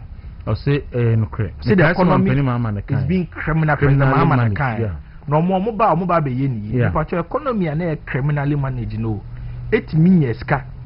Now on the cocoa for 8 your mocha 3,100 Ghana cedis. Economy as a criminally managed. No, say economy no 8 me the policies by a mebunu enye adwuma eye. Say economy no 8 me posti nurse for. Say economy no. It me posti doctors. Say economy no. It me posti teachers. Say economy no. It me rolling out the one district, one factory initiative. Say economy no. It me ye agenda. I started agenda 111. Say economy now say criminally mismanaged by Kufuado no. It me the free TVET by. Say economy no. It see educational facilities. Say economy no. It me the house across the country by Kubako 150. Yes. Meanwhile, in 2016, 3 pen a wood me here. Say economy now say criminally managed economy no. hwe ene Kumasi Prempeh the first hwe Tamale hwe Sunyani airport etimi ye sanyoma we nia si University of Health and Allied Sciences phase 2 wie invest in kayaye Kofi Ofosu Nkansa nom NEIP kayaye center mukosi wo Madina ni ade nia economy a say ye criminally managed economy no etimi invest into the local government sector ene economy a o say economy no economy papa no anese for year adwuma 1 year no etu omoka 3 months net for year adwuma 1 year no etu omoka 3 months net for kura so muntimi nya posting automatic posting no abai we entimi nya but we had the video omode posting na akom party offices omode mom party for so wo hu de omoye enti no abai we ni abai a enyomo muka ye nia no omoye ne upside down teacher for omuntimi ntua teacher for ka abai we entimi mfa mabunu adwuma abai we baaye ontimi create employment bia ohwe omo manifesto nima omo so omo ba beye the 24-hour economy meanwhile 24-hour economy bill abai we at the core parliament no be bia aniwa eye 133 eye den ewom abai we baaye no o se oba emabunu a munya adwuma nya oba beye the youth in apprenticeship program. Yes. Omo lanchi ye ni the whole of 2025. Me pacho youth in apprentice ben omo timi bo now. Omo timi man discuss on franco ye adwuma. Not even one. Not even one. Abai we ka kire say under NEIP. Omo de adwuma wura program. Ba. We your manifesto. In say ma make nya etiefo enye ma adwuma na mi bo. Omo manifesto ni nie. O page 19 of their manifesto eni nie. There room pacho de wajina kan. Oh, page 19. Wajina kan. Ni nkukom. The pacho first one omo se omo be den. Had na. Aha, and what top one. Okay. First one omo se omo be den. I say 24-hour economy. A deliberate policy to encourage and support businesses and public organizations to operate 24/7 in 3 shifts of 8 hours to boost production, promote productivity and generate well-paying jobs. Not just a mobile be ye scheme bia eduma nipa ba ko ye nipa miensa na be janka de roti ha no pay o sorry ya na nipa foforo ba be ye ewiade no so po na nipa foforo ba be ye janka passport office say ye podie see ye de da enso de say passport office janka passport office amanfo akọ eduma no pa 8 o mapon 4 no ye binum so aba be ye from 4 no mapon be ye 11 na 11 for so ato aso ato adopa sa na omuso me pacho ene passport office ye 24 hours me pacho ene uko omu ministries wa omu ye 24 hours 24 hours secretariat no matene kura no munye 24 hours pacho yanko the next promise. Okay, so the next one B, you're saying Women's Development Bank, a special purpose bank to support women-owned and women-led businesses with low-interest loan and other tailored financial services on very flexible terms. This aimed at the economic empowerment of millions of Ghanaian women. Indeed, there were almost research niniano. A Ghana for money in the kita economy because a man could just what a man could just what China, a man could just what Dubai.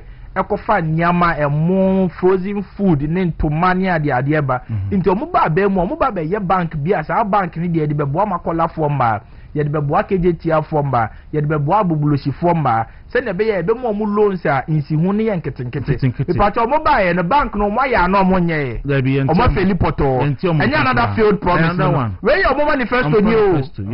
So number 3 you say National Apprenticeship Program, a policy to generate self-employment through the provision of free technical and vocational training for young people in various crafts. Trained apprentices will be issued with appropriate certificates and supported with start-up capital and equipment to set up business.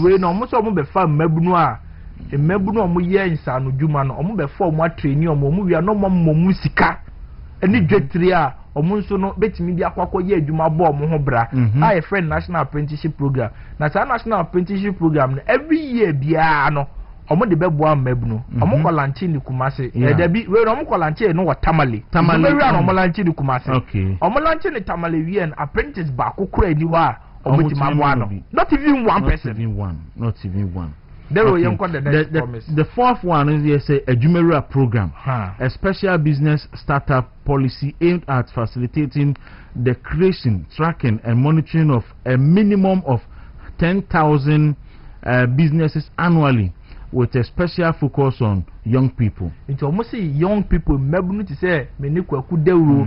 Maybe to say young people are movement TV and no pay. Almost on mobile every year. Be an mobile one maybe 10,000. You make question and make a president. Mahama manifesto ni akanyi free money. So mobile one maybe every year be at 10,000. Or more musika businesses. Some of them are your businesses. Or mobile 2025. Nipa ba kukuromenti bambo. Not even 1%. Or people back say we benefiting from a Jumera program. Not even 1% because it's the Ministry of Finance. I was like a Ministry of Finance. They more 100 million Ghana cedis a year. Uncle. But you see, me looking at the programs, you know, I just renaming of MPP existing programs. And even renaming the crowd they are unable to do it. Unable to do it. And I'm renaming. The other one, the big one, cry 5. No, they get job initiatives or say a $3 billion investment in partnership with the private sector to leverage ICT for the creation of jobs through the following programs. 1 million coders program. 1 million young people will be trained in digital skills such as coding, web development, software engineering, among others, for job in digital ecosystem. Dr. Bamia digitization or the buy into your quad digital well the name. And now we see a training Melbourne, almost on training Melbourne Baku 1 million. And not 1 million jobs too. 1 million. I was saying you see your website, send you see your software, ABR, send a boat forward software, send your different software, Timmy and your man, AI, Nyama, or training Melbourne Baku 1 million. Now 1 million, no, who can go down almost say. Omubeti chem afibia no omube training mabunu 250,000 into 250,000 omube wie 4 years no na chese saying 1 million no me pacho afibwe last 2025 omwenti man training code ba kokora one not even 1%. And this year so your second month money not even 1%, not even one. Some George that no pa we some George I say not even 1% has been able to be trained. Regional digital centers modeled on Accra Digital Center to facilitate the expansion of business process outsourcing and then knowledge process outsourcing and a sector for job creation. Almost regional ICT center and regional digital centers. Regional ICT centers and MPP ne share with the Accra Digital Center. Omubai Accra Digital Center kura yegu. Accra Digital Center, the Juma Ben Pan Accra Digital Center, Timaye. A Mabru Ben or Metima training omo. And you know, there were, oh yeah, and go forward. I have Zan or Mudi Ghana for way. I am a friend of defrauded by false pretense. Because here, Calabule. I am not there. Manifesto, Munyama Mokasa Mobeyenia, Muntiminia. Na yakasi yenya brea kuma mose moba 120 days wo di basic galamsi ano enu muntimi nyeye mose moba mu ministers a mo befa emu 30% ebeye ma ene ministers e wo ho e ma e wo mu kuro ndru 10% there be aza yeah ejidero o de fa nyoma ni bizu sa go from so this one will say $50 million fintech growth fund will be established to promote the growth of digital entrepreneurs and support indigenous fintech companies. $50 million. Oh, yes, digital, your man. Once you honey, drew our numbers, Nesopan. Okay, I had your kind CCR, no say, or Mefa Mebnu 1 million in digital training. Yes. What's the range? Almost only $50 million. When Nigeria normally promises I can see a digital space. So when you say, oh, you're not about field. And the only day I was seeing the Ghana for any so. Me patch your mobile, no.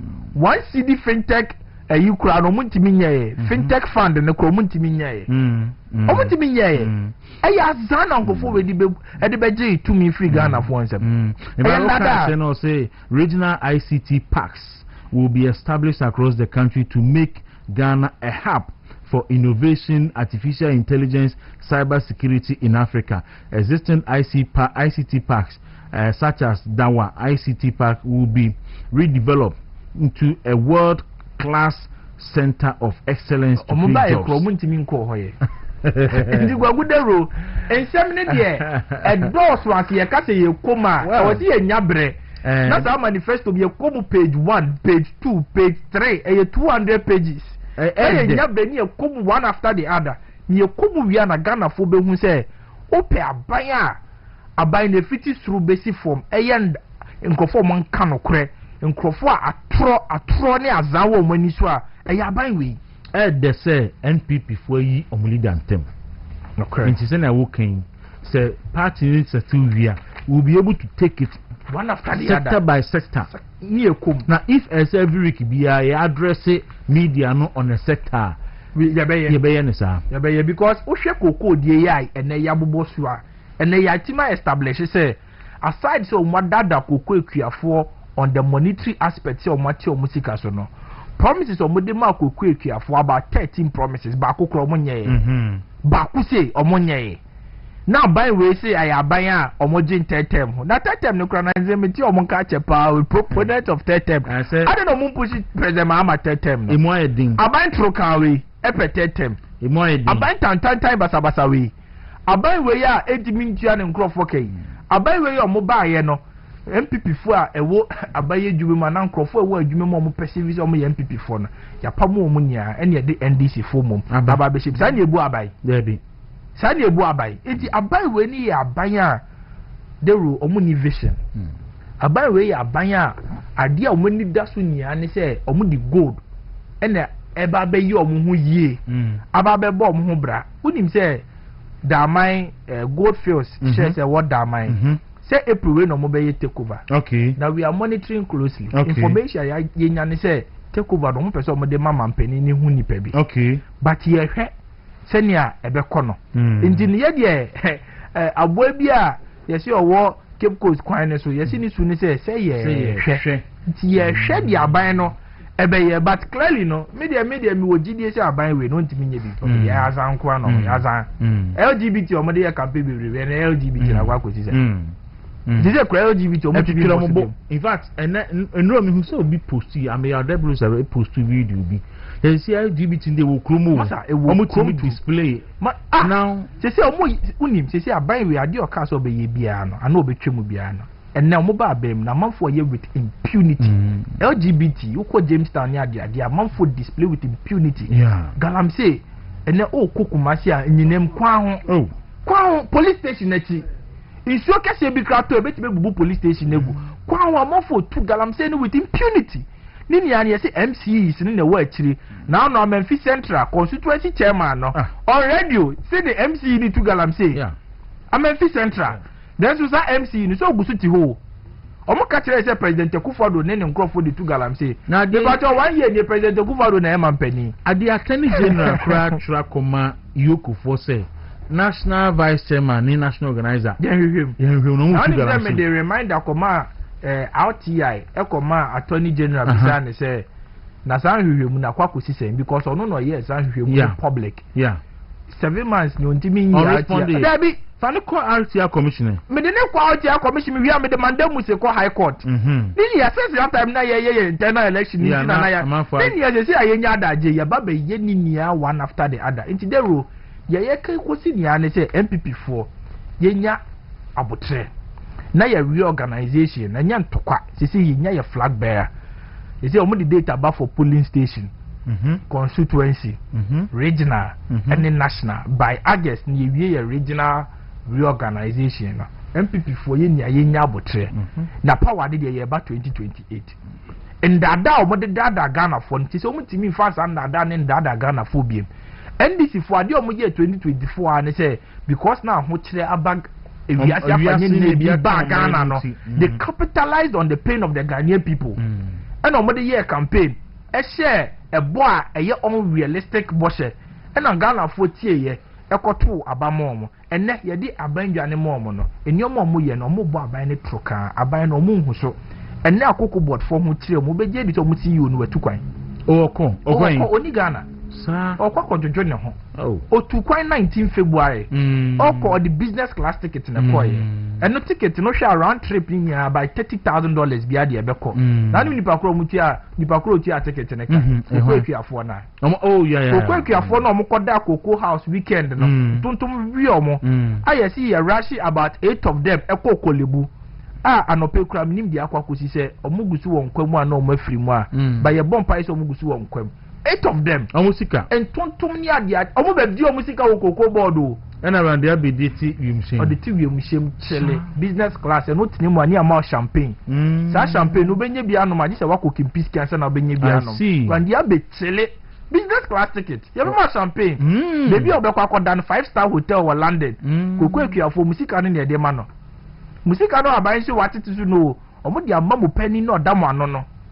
And they bought champagne for that 5-star hotel. E wo krona okoso no. Eti dia musu ni kura de on tie president mama so say o nyini ne enyini chena. Enti Dawuro we dem de manu be si na madawase. Mi gidi say e be say amba biem aba be ko manifesto. Be the manifesto ni mu nsem no. Ehu hia me pa. Ehu hia. Because in trunk of twegu MPP for so president troke to o. Omo sheda. Omo sheda.